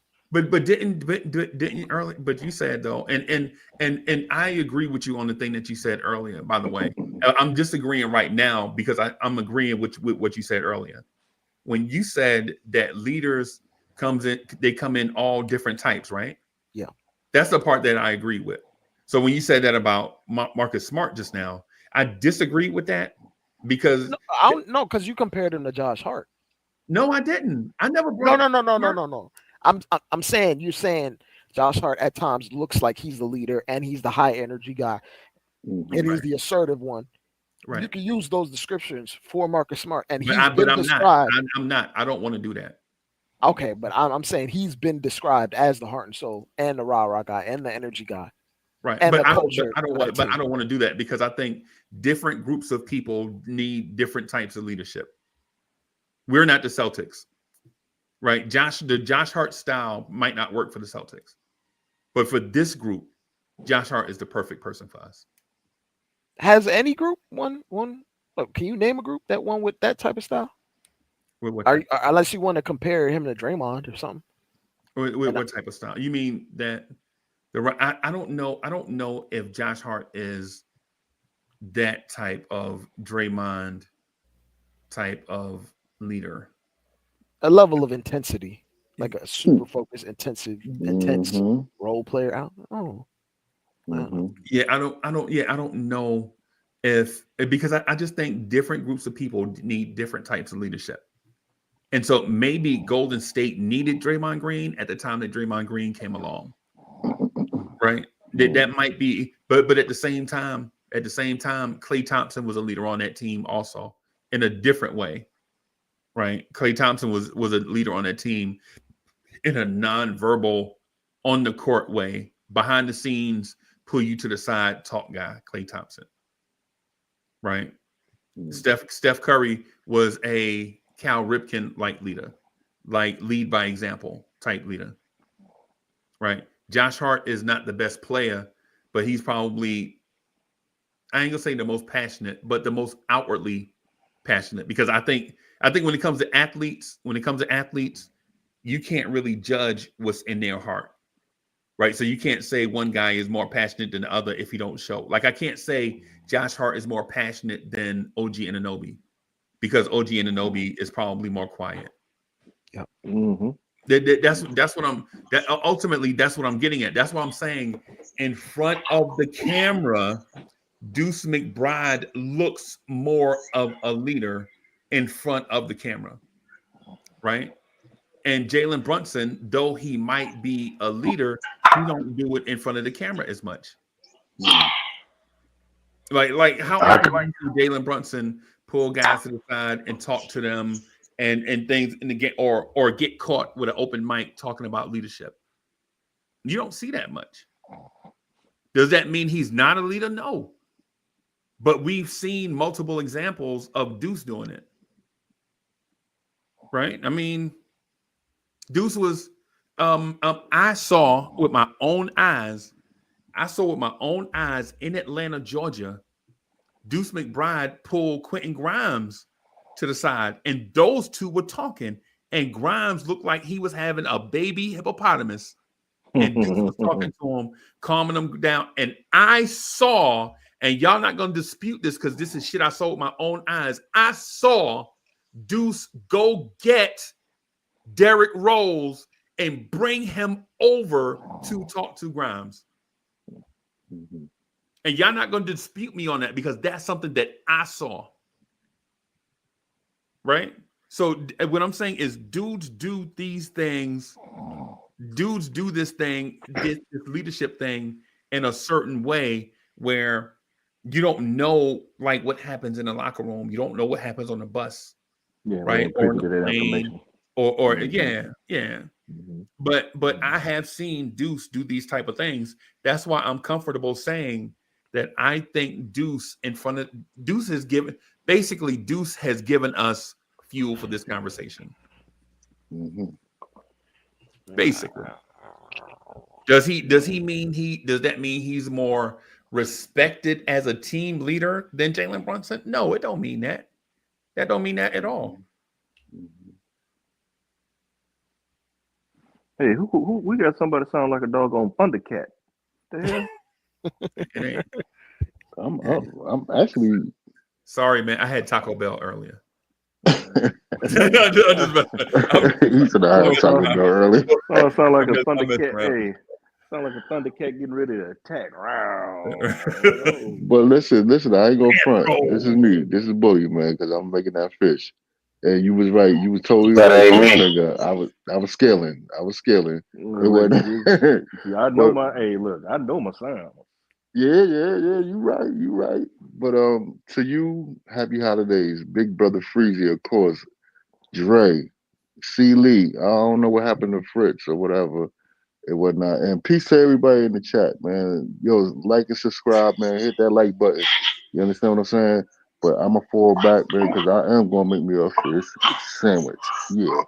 Hey, and the 718 boys coming back soon. You heard? And we coming back real soon. Yes, sir. Yep, we coming back. And I'm glad to be back. And I love Seven. y'all, man. For real, for Hey, real. look, it was the takeover. It was the takeover freeze. They took you over. You got invaded. Yeah. I tell you, man, it's a collective. Hey, Freezy. New Freezy, I York to love that Georgia. chain. Freezy, I've been clocking that chain, dude. That chain is nice. That's a nice chain, Yeah. homeboy. It's Word. Amazon, bro. Amazon $14.99, bro. What? Get out of here. Yeah, bro, you know I don't You spend He better no stop funny. lying. You He better stop. playing you out. He playing you I out. know he playing me bro. out. I I think know. this hat might have cost more than this chain, bro. Listen, up under that Freezy hat, he got got that a finger chain. wave. Listen, Freezy y'all, got up that under that chain hat, from he some got finger sheik. waves. He got finger waves up under Ronnie that O with hat. Joe I'm telling Cooley. Hey, just real quick, just out of nowhere. Hey, you know they you. Yes. doing waves. You seen about with waves in their beard? Yeah, I said it. They got units. It's called Yeah, units. yeah, cats Man, doing that's waves in the crazy. beard. So I was like, hey, I guess you want to put a I do rag don't on know your about chin. all Hey man, that. if you see me do Yeah, that, put me out the That's some pasture, man. bro. That's some facts, Queens. facts, Bro, you got to be facts. Queens. That's Queens all day, bro. Ain't nobody from Harlem. Ooh, he said Queens. That's Watch your flipping tongue. You know, ain't nobody from Queens walking around here looking like that, bro. And if they So, are, I'll deal with them myself. He said Queens. C Lee, say it ain't. good Hey, well ain't C Lee, nobody from Jersey City Say it doing ain't so. Hey, Say it C Lee, hey, ain't say it so. Freezy. ain't Jersey so. City You ain't out even there got in the, time for hey, that, bro. Look at Hey, DSJ Freezy. got in the C building. What Lee up, out there in the DSJ? winter. Hey, C Lee out there in the winter wearing socks with his Jerusalem cruisers and waves in his beard. With some hot Oh, bottom You, shoes. With some in hot the bottom King bro, shoes. don't do me like that. Don't do me like that, bro. Don't Don't do me say like it that. ain't so. Don't say it ain't so. No. Come on, bro. Come on, man. Oh my God. He With a got some tall, hard Yeah, bottom. He got man. some hard. Soul finger just jumped on my neck for no reason, but it's cool. I got you, bro. Soul well, figure. say it Soul that you figure. C had Lee walking around with some two socks and some hard bottoms. Stacy Adams. Stacey Some Adams, bro. Come Stacey on. Adams. with a pack of Newport. Hey, Apple not even bottom two. He's gonna have some jeans, Yeah. hey, new And a turtleneck. and a deuce. Hey, and a deuce of King Cobra. And the Man, I dude. didn't even know they Uh, made them anymore. I just oh Deuce my of King god, Cobra. man. Oh my god, y'all got me tonight, man. Oh my god. they stopped making them in the '90s, bro. Driving around with dice in the mirror. Yeah, the Yeah. you No, not the dice. No, not the dice. He gonna have the He got the doggone black ice. pine He got tree. the black ice of that fragrance, the black ice of that thing. Oh my God. Anyway, all right. I love y'all, man. For real. Roll around bumping Rodney O and Joe Peace, bully. Cooley, Joe everlasting Cooley. bass. Rodney O and Joe Cooley. Oh my god. Word. Bully, I'm gonna roast your Anyway, ass when I see you. no, you're Hey, not. I'm out. I love y'all. I love y'all, man. I'm going. I'm about to eat this fish. bully about to make his fish sandwich That's with a sandwich. Sandwich. fish sandwich with his rackaroni. Rack up. Look, not with an M, with an R. Rack. With a rackaroni fish Make sure sandwich. it ain't Rack. no make sure it ain't no pasta salad though. Hey, Oh, yeah, of course. bully, Yeah, you you gonna have got a it. black man champagne with He it? had enough for Christmas. Yeah, I'm gonna have Yo, my black man champagne. Yeah, I'm gonna have my black man You gonna have champagne. you Yes. know what black man champagne is, right? I know what it is. high life. Let me Yeah, stop. holla. It's gonna be that grape soda, black man It's the champagne. grape soda. Look, Who yo, talking kiss about my this big grandmother, drink? man. Big Peace. drink. Yeah, man. So Peace, so man. I just love hey, y'all. Peace. so real quick, man. DSJ. The bully was saying about Jalen Brunson. I don't know. So it's not a knock on JB. JB is ours, right? JB is ours. So we're not gonna knock Jalen Brunson. He ours. We got the right to talk about what's ours. JB ain't going nowhere, and we ain't going nowhere. You know what I'm saying? This is a marriage. You know what I'm saying? Basically, he ain't going nowhere and we ain't going nowhere. We were here before. I'm riding with him. And we gonna be here after he leave. Right? When he come back to visit for alumni night, we still gonna be rooting for him. Mm-hmm. Yeah, I'm down with the little big man. And to this point, however harsh we may be like critical on him, he's probably 10 times worse. Yeah. Yeah. And what we're asking as fans, is not for Jalen Brunson to be otherworldly, right? We're not asking him to be otherworldly because, man, a otherworldly player, bro, to be honest with you, I probably have only in my lifetime, I have only seen 3 or 4 otherworldly players. Mike Jordan, one of them. LeBron, one of them. Giannis is not. Jokic is not. Right? Vince Carter is not. Right? Kobe? Right. Them dudes, like you only see A king. You only see the combination of the supercomputer upstairs, the elite athlete, and the elite skill maybe once every 20 years. Quincy You don't Acey. see that. You don't see that. You don't see 10 of them in every generation. Because if you see 10 of them in every generation, it would be common. They wouldn't be generational at that point. Right. Mm-hmm. Right. Gary They Hogaboom. Right. And so when we had the conversations about Jalen Brunson, it's not that we want to trade Jalen Brunson. Ain't nobody trying to trade Jalen Brunson. Right. Ain't nobody even mad that we lost 3 in a row. We won 9 in a row. You lose 3 in a row, things happen. It's January, bro. Hey, Freezie. So, Freeze. Every Hold on. Oh, go ahead. No, real quick, Dre. You said it's not to be worried about 3 in a row. Man, this catch right now, man, about to strap on the suicide vest and blow up the spot behind them in 3 games, man. Yeah, but they do that after 2 games, and guess what? They do that after 1 game. They do it after 1 game too. And guess what? They do it after a win that you didn't like the way we won. We legit had people complain we won, and they talking about, but we gave up too many points in the paint. Yeah.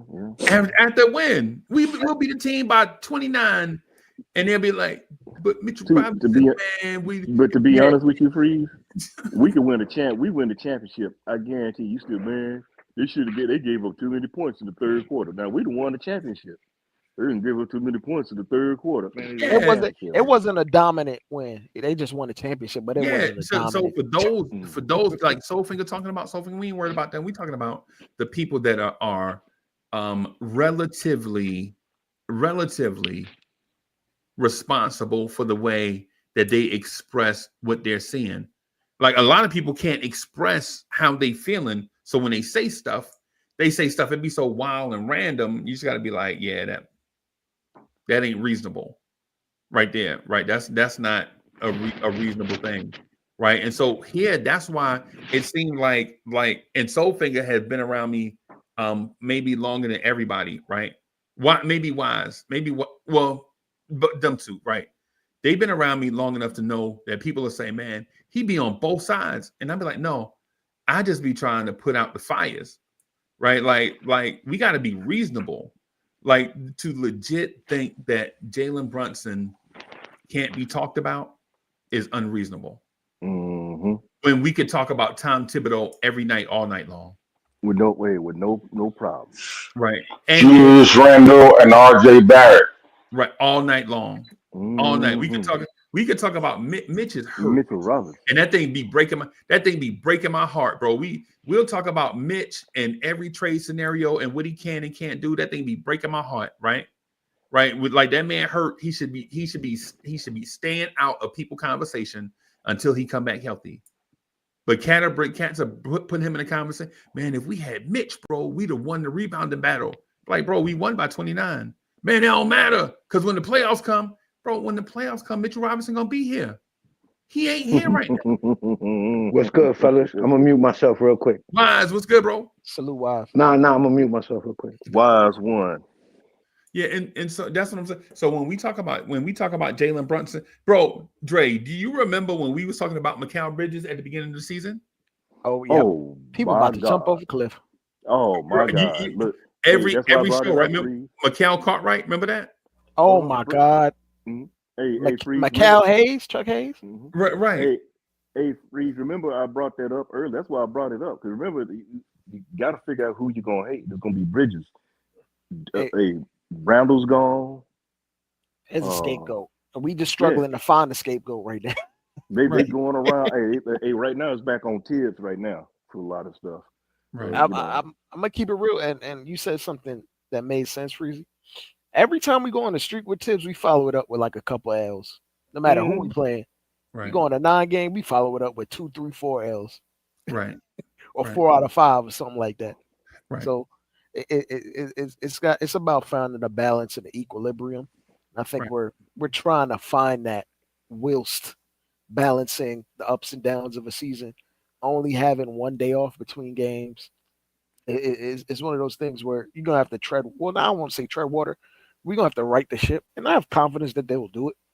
We're gonna have to figure it out before the All-Star break. But once we get to that All-Star break, that's when it's all. That's I when the think rubber I meets the think road, baby. I think that's when we turn it up a little bit, another notch. I think we just See, coasting by at this current juncture. I think that day soon comes, right? I think that day is in the next week or so.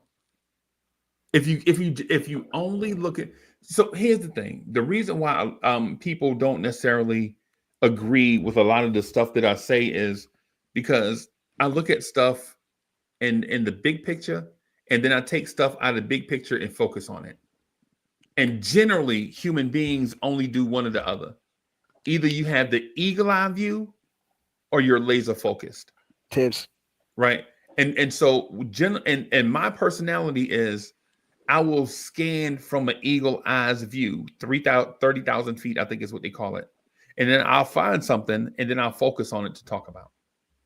Right. And it's difficult for most people to do because it takes a lot of time to do that. People don't want to really do that. Right. But with me, I think Tom Thibodeau is preparing our roster for that thing that we'd like to see. The only thing is, when people are from New York, they don't care about preparation. They care about the meal, right? Like when you go to the steakhouse, you don't care how many people in the back cooking. You don't care how long that person been in school. You don't care how long that person been on the job. You care about what comes to your table. You Right? you care about if your steak came from a documented immigrant. Or undocumented. Right. And so Why, son? Why? seasonings. and so the point that I'm getting at is if you're looking at this from a basketball purist perspective, you know that Tom Thibodeau is preparing Pacom Dadier, Tyler Kolek, and Airport for this stretch at the end of January going into February and March, right? But he can't prepare them with NBA minutes because you cannot put together an entire new starting five, You sure can't. right? And then prepare rookies that need minutes at the same time.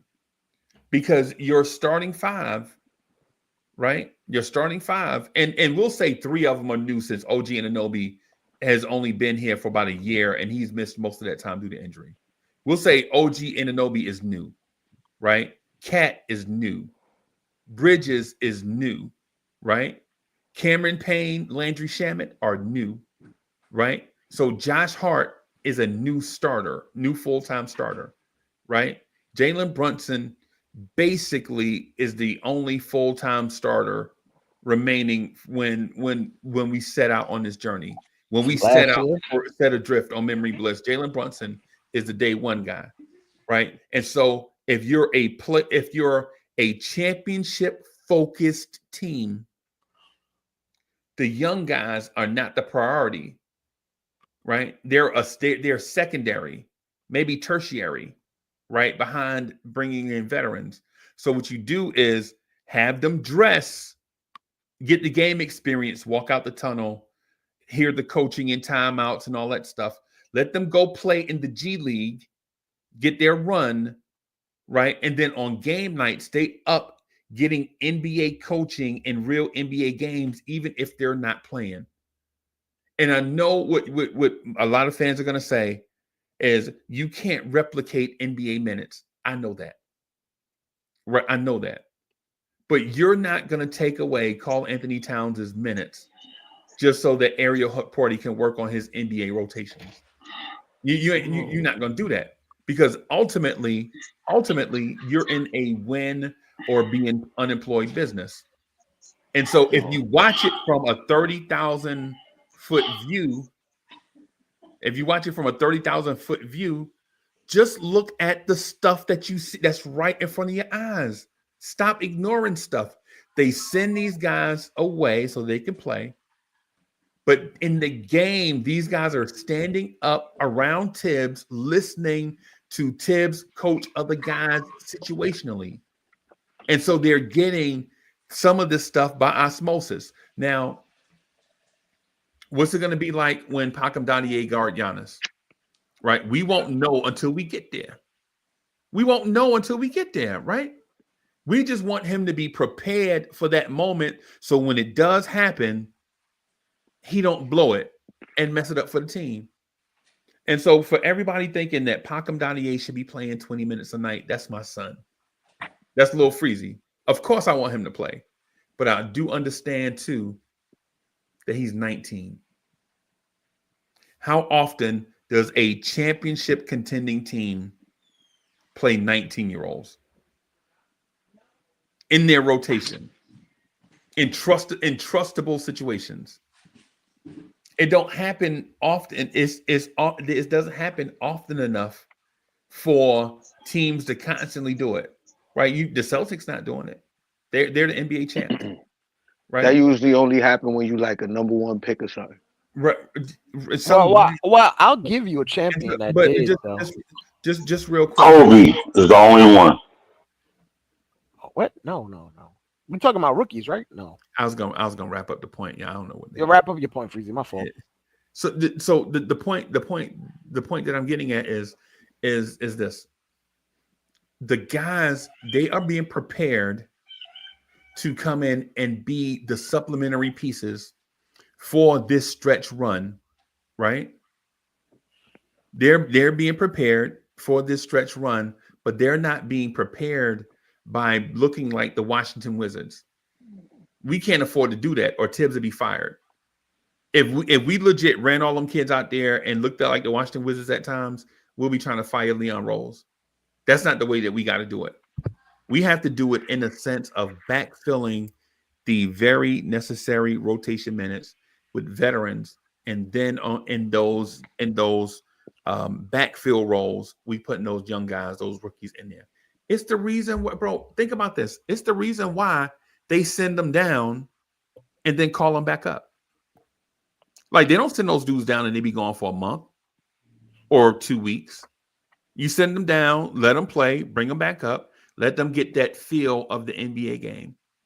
And then once we get to a certain point, then you'll see and my thinking is that towards the end of January,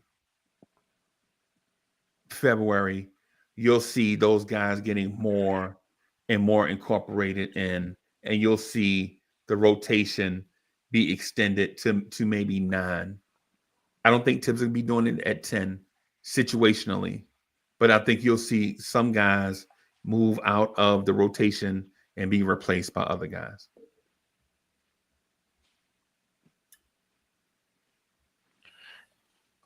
I can. That's fair. But I'll say, I think like one recent champion had like a later first round draft pick play, and it was Christian Brown. They won a championship with him getting rotational minutes. Yeah, and the Portland Trailblazers, when they played Nicholas Batum, remember Nicholas Batum was 19? Yeah, but I'm saying won a championship because. Oh, you talking about winning a championship? Okay. Yeah, winning a championship. And right. it, like the way you stated it is very rare that you get like a young guy, and it's usually not a 19-year-old rookie. It's usually a rookie that has some seasoning from college, 2 or 3 years, Right. that comes in like Christian Brown did. I think Christian Brown played like 2 years in college or 3. He was still young Yeah. though. He was still Yeah, young for a but championship. he was 20, not 19.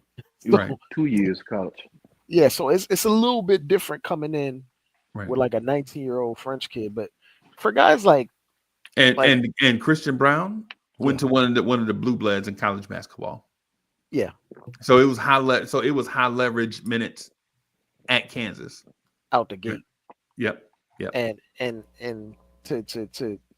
to your point, like I understand and I agree, but at some points, like even in the dog days of January, can't be running 8-man rotations, and you going against a team a lot bigger than you. I'm not saying Porty needs to play 20 minutes. I need just 5 spot minutes, just to see if you can get something out of him. Because when you see these minutes with Sims and Precious, we know it doesn't work. It's never worked. All right. We've seen him do it before. I think he did it last year. He did it earlier at points this year. It's just not something that's tenable that works. The skill sets don't fit. Like we had a lineup out there with, who was it? Brunson, Precious, Sims, OG, and like Shamit. And I'm just like, what is this? Like, it's just giving me a headache because you got too many ill-fitting pieces on the court at the same time. And granted, injuries do matter. Injuries happen. It's how you pivot from it. And I felt like the Magic did a better job of the Magic coach. And I'll be absolutely honest with you. I think Jamal Mosley is one of the best coaches in the league, because not a lot of coaches would have figured out a way to stay above 500 despite all of those injuries to his top line guys. Like he has like three, four. Tom Thibodeau did it. Tom Thibodeau ain't never won a basketball game coming in with 0 guys that average double-digit points. He was out there with nobody that averaged 10. And beat the Knicks. Yeah. So let's Okay. rein that in. Like that would be like if we decided to come out tomorrow and say no, Josh Hart in the bench. Hart in the bench. Yeah, and go win a game. And we beat Boston. Yeah, that would be like saying that. That's just, you're not seeing that from Tom Thibodeau, because you're not getting a lot of these guys in the rotation to even get a feel or a touch, so you can get lucky and get a good game. Because if you look at the end of the game, if you look at the second half, I think they shot like 80% from 3. Mm-hmm. To me, that's just variance and that's luck. Like I think we had like a bad stretch or just bad luck where we're not shooting well, and other teams are shooting extremely well in second halves. Some of that has to do with us not closing out, but a lot of the guys that are shooting shots are the guys we want them to shoot, and they're just making them. Like when against you got Wendell Carter Jr. Yeah, you want him. You want him to shoot those. So and you saw him go 2 for, man. We saw Josh Giddey hit 3 for 3 from 3. Yo, you gotta be my bondsman, man. I'm just saying, Josh Giddey go 3 for 3 from 3. Sometimes he's spitting facts. He's spitting facts, Corey. Like if we defending, if it's us 5 on the court and Josh Giddey got the ball and the clock winding down, we letting him shoot it. For 3. Like Freezie. I love you and me. You and me both love some Kobe White. That man hit like 11 threes. Step back joints, 30 feet away, contested. Sometimes that's the dude I've been wanting us to get, bro. Absolutely, but 6'5", super fast. Yeah. He's not a real point guard. He's not a real point guard, but he has point guard. He don't have point guard instincts. He can play make though. But he can play make a little bit, yeah. But like sometimes it ain't your night. And I feel like we kind of hit a rut where, bro, we went against OKC and they had a couple dudes out there that shoot sub 33% from 3. And that man dropped 19 in the second half on us. Damn. Right. I think that OKC game. Sorry, Drake. My fault, Allah. Go ahead. I think that OKC game took a lot out of us, like mentally. Yep. That's what I think. And then we had that travel day, then the back-to-back. It just snowballed on us, I think. And then Cat got injured, so I think we bounced back from it. It happened. Well, keep in mind, if I'm not mistaken, I just seem somewhere where the Knicks had the most road games so far this season. So far, Yep. schedule. So all those road games, they do matter. 'Cause many may think, oh, this whatever, they got this, but check this out. If you just finished playing a game and then you're on a plane and you get to the next city at 2 in the morning and you got a game about, let's say your next game is at the game is gonna be 7:30 the following evening, you still gotta prep, but you didn't got in about 2, 3 in the morning, right? Them So But dudes don't wait, even know so what they.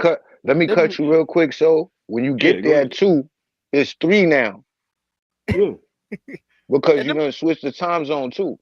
yeah, them, du- yeah, them dudes probably don't even know what they gonna eat that day. exactly. Right. To see, to Hey, see, and I will say this though. Let me just. So so all right. So They had a back we to back we at home. Brooklyn Knicks fans. It's different. I'm gonna say this, and I don't wanna ring the alarm. Another sound is dying. I don't want to do that. Right. But if hey, but, ring the but if but alarm. if we lose to Toronto, bro, we might not Oh win again hell, until Mitch come back, bro. oh hell. Y'all seen the schedule? Freezy, we Oh, do that's this the every Freezy, we do schedule's this bad. every time with Tom Thibodeau. We do this thing where, oh my God, you see the schedule, and then Yeah. somehow we end up beating a team that's like on a 7-game win streak, hot team. Yeah. Like, how the hell we do that? Yeah. Sometimes we be the 1 out of 82 game for the other team.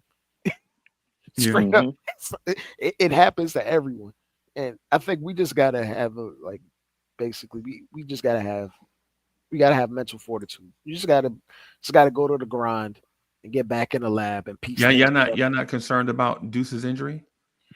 I am slightly concerned about the hammy because hamstrings are just so I funny. was very concerned.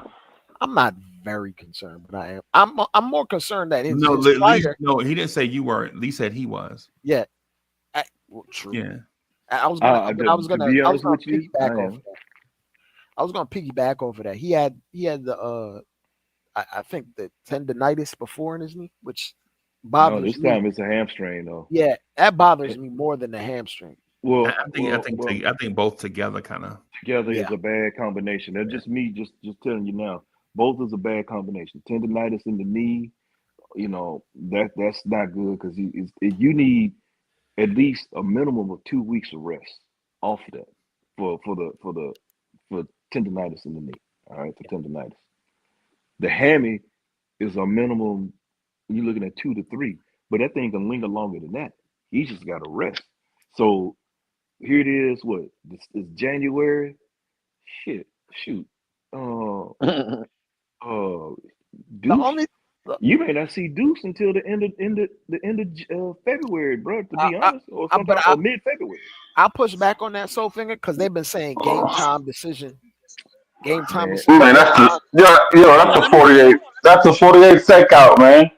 hold on, hey, Corey. they pump Corey, faking. See, but Lee, you Corey, gotta turn your mic down. yeah. But Corey, anytime, especially like when we had Precious was not no game time period, no nothing. You ain't hear nothing about him until he was ready. They weren't But having that man just do pre-workout. Like they weren't having that man before the game putting up shots, doing quick twitch drills. He's closer than that. I think he had a what? tweak, and that tweak can absolutely get worse. But I don't Yeah, think it was like a but full on but pull but but this is like this is the Precious. thing though. I'll you know, as you pull out your draw four, I'm gonna pull out my draw four, Dre. Um, um, You about to hit me with a draw two, draw two, draw two. yeah. So I mean, I hear what you're saying, but the thing about it is, especially with the hammy, you know, that is looking at his pain management, really pain management mobility, how much he can handle. But keep in mind with a hammy, he felt, they didn't say exactly what it was.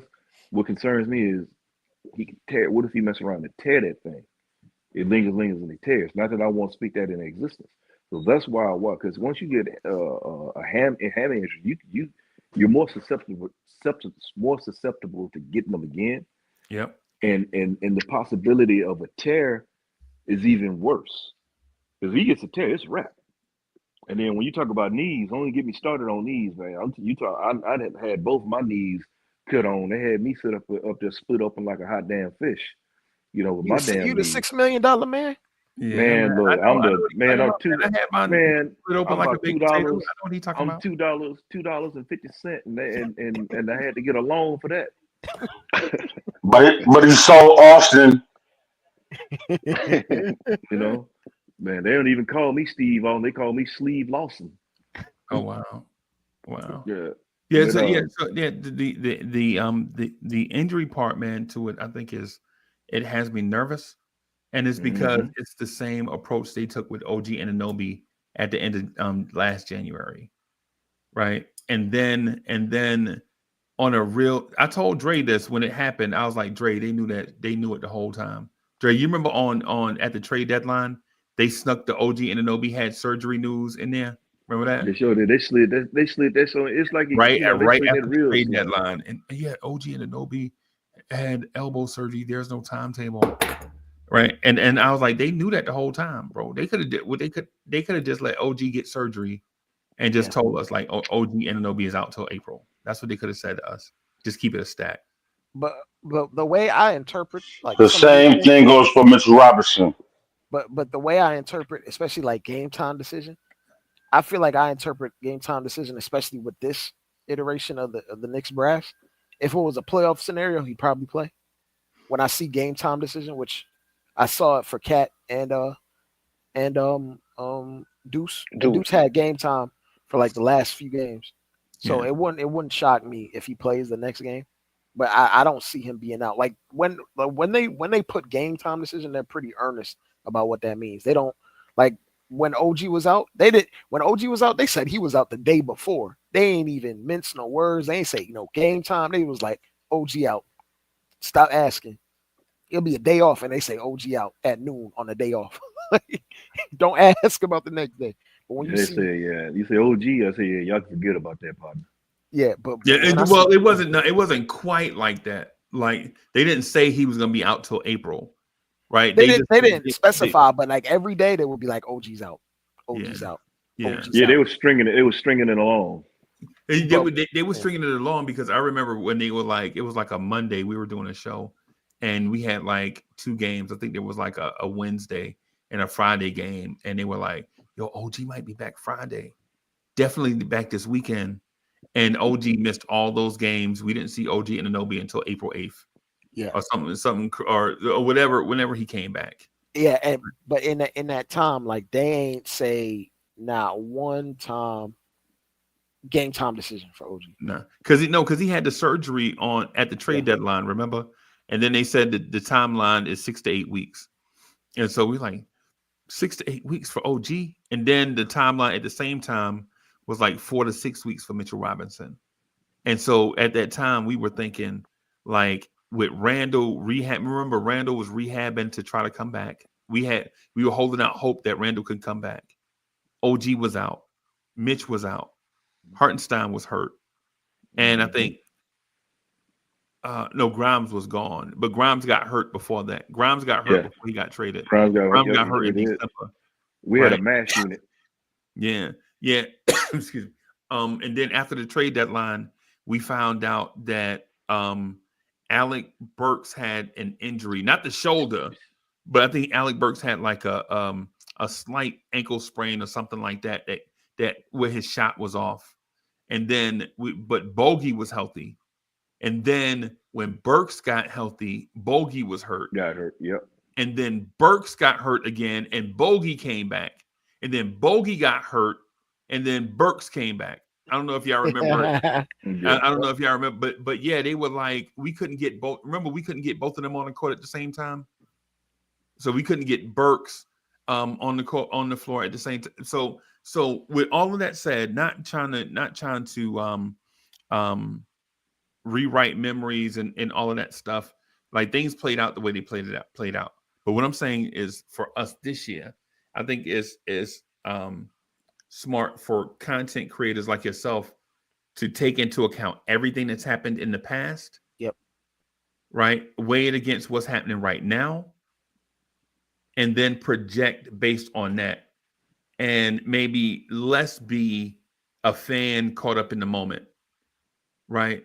Like, yo, man, such and such is, I think if we analyze what we saw versus what happens traditionally in this stretch versus where we are, right? Because the obvious answer didn't, because the fans are going to tell you, right? Fans are going to tell you, just play the kids, right? Just play the kids. The kids will save your season, right? The kids not going to save your season. They just not, right? The kids need time. Think about it. These kids. We didn't draft 4 lottery picks, right? These all our kids have flaws. They need things that need to be worked on, right? One is super young. He need experience, right? One is an older rookie that has physical flaws. He's not very fast, not very twitchy, but he know how to play the hell out some basketball. One is a Euro, right? That the speed of the game is maybe a little bit too much for him right now. And it happens with bigs. It's just part of it. And then the other dude, Kev McCullough, one of my favorites, he's just hurt out due to injury. He a high IQ, high energy wing player that as soon as you see him on the floor, y'all are gonna be like, oh, that's why they was waiting on him. Right? Because he high IQ, high energy, the skills may not be there.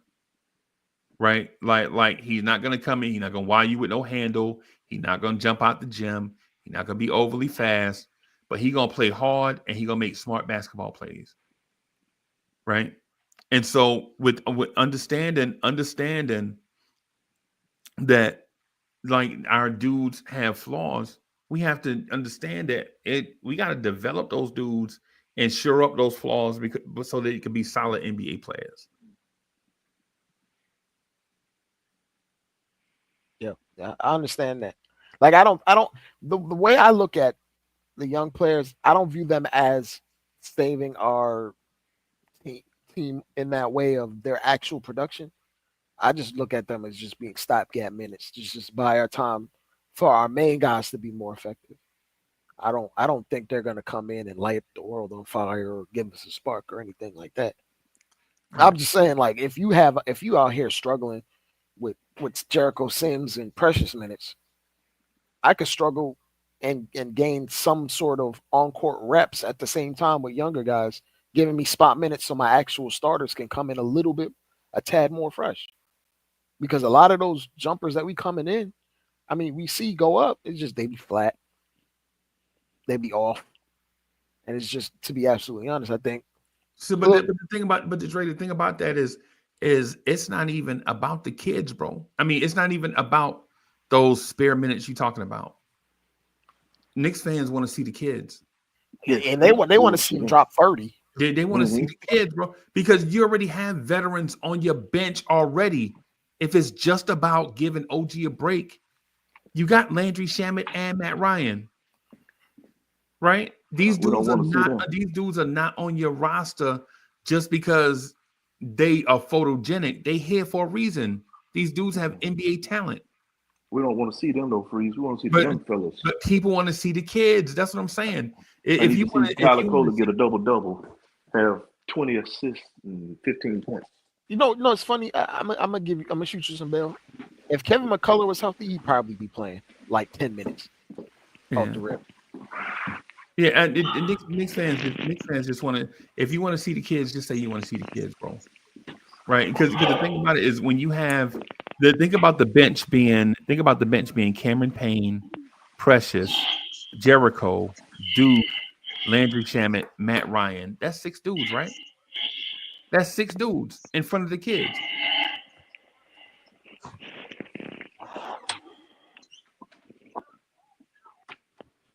Somebody calling them, bro. Yeah, somebody real close to the mic, but CV. But I understand where you coming from, Freezie, 100%. But I mean, if the veteran is Jericho Sims, then I know I'm not saying that they good, bro. But I'm talking about like if the veteran is Jericho Sims and your only other big at the time is Huck Porter, you might as well just throw that boy out there. Right. So, but that's the thing. And so if that's your preference. And it ain't even well. I mean, kind of. It is kind of preference. Yeah, it's your preference. But if you're not seeing any product, because you're saying if it's net neutral, then my preference is Huck Purdy because you're actually going to gain something from that long in the term. long run. Yeah, you're going to gain something from those minutes if you're going to go net neutral because Jericho Sims is probably not going to be here. He may not be here after the deadline. He damn sure not going to be here next season. Right. That's the thing. And so mind you, I mentioned 6 dudes, right? Yep. What happens when Mitch come back? Now it's 7 dudes. And when Mitch comes back, it's the funny part about all this. When Mitch comes back, Precious is probably not even going to play like at all. Right. And this is what I'm saying. Like if it's just about giving dudes a break, then why we ain't seeing Matt Ryan? Ain't he here for a specific reason? We had the 3-point. We had the 3-point conversation, right? And he was brought here to be a 3-point shooter. So why Tibbs won't play him? Because he don't trust him.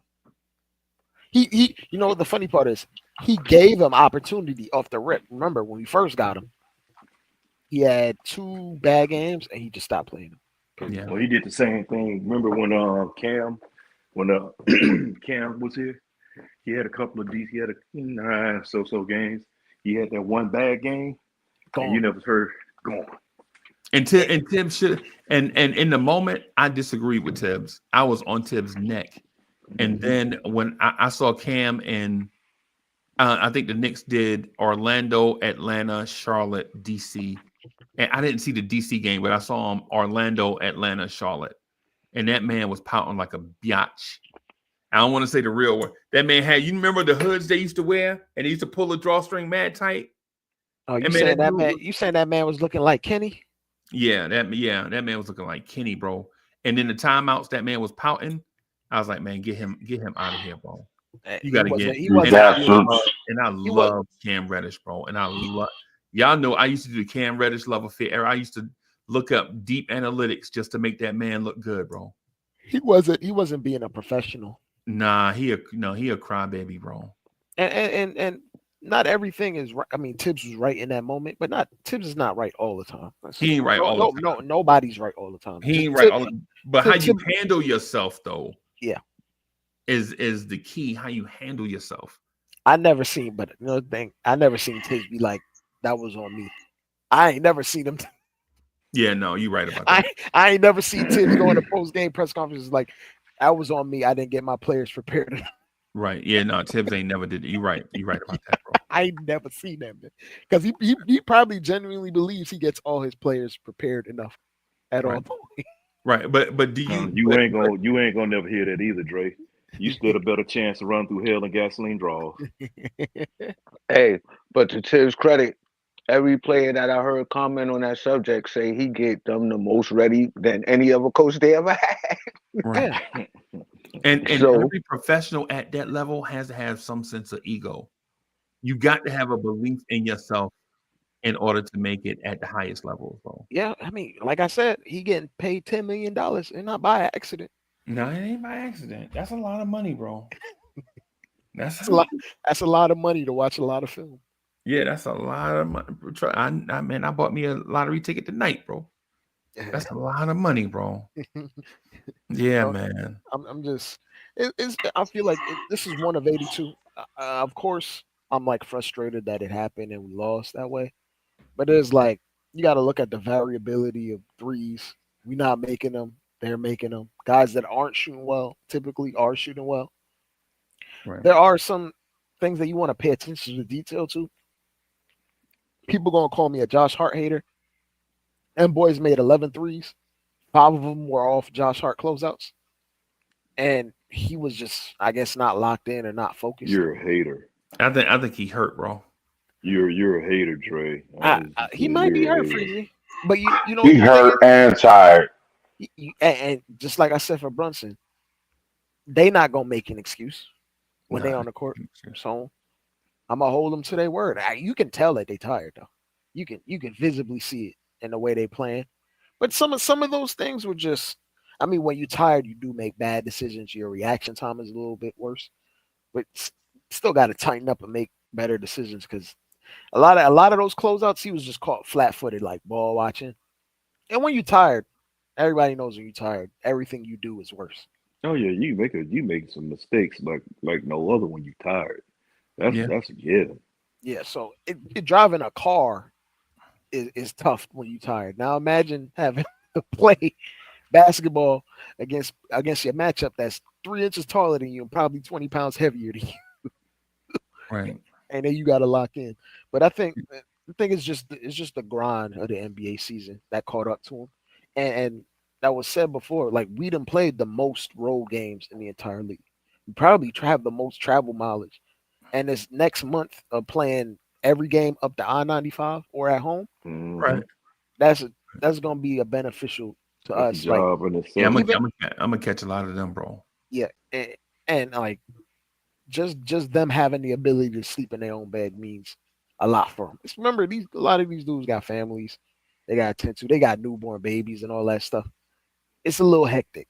So I think us having like the next month, even though it's going to be some good opponents, us being basically at home for like 12 of the next 15 games and really 13 out of the next 15 because we playing Brooklyn, we're gonna be straight. I'm not worried about it. It's just the frustrating part because we've been through the cycle before. We've been through the highs of winning a bunch of games with Tibbs and then immediately hit a little rut, and then we bounce back. Yeah, you remember the Randall Revenge tour? Remember that? Yeah. Yep. Remember that was a thing where we won like 9 in a row. We wound up losing to Phoenix Yep. because Chris Paul Yeah. because Chris Paul was absolutely picking apart Tom Thibodeau drop coverage. Yeah. He was just Remember that he lighting kept up getting threes. Jay Crowder. Remember Jay Crowder? I don't know if y'all remember plays like I do, but the Knicks had a 2-point lead. The Knicks had like the Knicks had like a 13-point lead. The Phoenix Suns went on a run, and we kept calling timeouts, and we couldn't stop them. And then the Knicks were up by 2, and we had to end the quarter with a stop because Phoenix got the ball in the fourth quarter, and Chris Paul came down and drew the defense, and Reggie Bullock was late, and Jay Crowder hit a 3 as time expired for the third quarter to put them up by 1, and they came out in the fourth quarter and ran the same play to the same person, and the same person had a delay, and he hit the 3, and Jay Crowder was celebrating, and Phoenix went on to run us off the floor. Yep. Right? Because we couldn't, for some reason, we couldn't guard a big man that could catch, and we couldn't cover that corner 3 at the same time, because when we, in our coverage, in our scheme, I'm not saying the players, I'm saying we couldn't cover it in the scheme we were running. When we cheated to get to the corner, our rotation left Chris Paul a wide open jumper from the free throw line. Y'all remember that? Yeah. Yep. And he was just picking that so apart. I think he had a shot with the last 30 seconds to put the game out of reach. Yeah, I think so. I think the It was a pull-up 3. at the end of Yeah, I that remember that game, game. I think they beat us by like 9 or 10, something like that. But the game was closer than the final score. It looked like that OKC game, right? It was like within the last minute, like 30 seconds, they were up 2 and he had a 3 to put them up 5, and then they played the free throw game and it was over. Okay, that might have been it. That might have been it. Either way, that you're probably right. You're probably right. But I remember at the end of that game, Chris Paul yelling at Tibbs, like, and we were speculating that Chris Paul was. Remember, we were speculating that Chris Paul was mad because the Knicks didn't trade for him. Remember that? Yeah. When we thought Leon Leon Rose was going to trade for Chris Paul. Anybody remember that? Yep. Leon Rose is mad. Like that. It was the post OKC thing where we were like maybe we should get him. Yeah. Maybe not. Maybe because he was like hovering around because you had to pay him at the same time too. Yeah. So and I was telling one of the co-hosts, not one of the co-hosts, but I think it might have been. Yeah, I remember Hadouken, Sharon. Yeah, Hadouken. I remember Hadouken. Yeah, and I was telling him that the Knicks need to trade for Chris Paul because if they get a young guard out of the draft, and this is how far back I've been saying this stuff. Like I felt like if we got a young guard out of the draft, I felt like if we would have got, because he was selling me on a dude named Tyrese Halliburton, who I didn't like out of Iowa State. I just didn't like because he was like on ball, off ball. He was really skinny. they was talking about his defense and all that stuff, like how he's a franchise point guard. And I was like, I just don't see it. There's something about him, and I just don't see. And that was my blind spot. I just didn't see it with Tyrese Halliburton. Nobody's right 100% of the time, right? But I figured if the Knicks I'm like, if they do draft Halliburton and they pair him with Chris Paul, then Chris Paul will turn that man into a megastar, is what I was thinking. I was like, the only way I want Halliburton is if you trade for Chris Paul, and Chris Paul wound up going to Phoenix. I was like, that was our chance. Yeah, that was our. And then we drafted a power forward out of Dayton, sight unseen. Oh my God! Because of COVID. Remember COVID? They couldn't do the combine. Remember that? Yeah, they couldn't do the combine, so they had regional workouts and the teleconference workout. Remember, they set up the cameras in the gym and they were yelling over the loudspeaker to tell the young player what to do. And we messed around and drafted Obi Toppin to replace Randall, and Randall took that personally. Right. But and then that man turned into All NBA 2 times. Yep. That's all I got, man. I'm gonna get on there so I can get on these phones at 7:45. Salute. Yeah, man. All right, now, thank you everybody for coming through, rocking with us. Yo, look who it is. Knicks and Bruises is in the building. Salute to Tony Crow in the building. Yo, I'm gonna text you. Tony, I'm gonna text you later on today, bro. I'm gonna text you later on today. But thank you everybody for coming through. We're gonna get out of here. Peace, y'all. Peace, bro.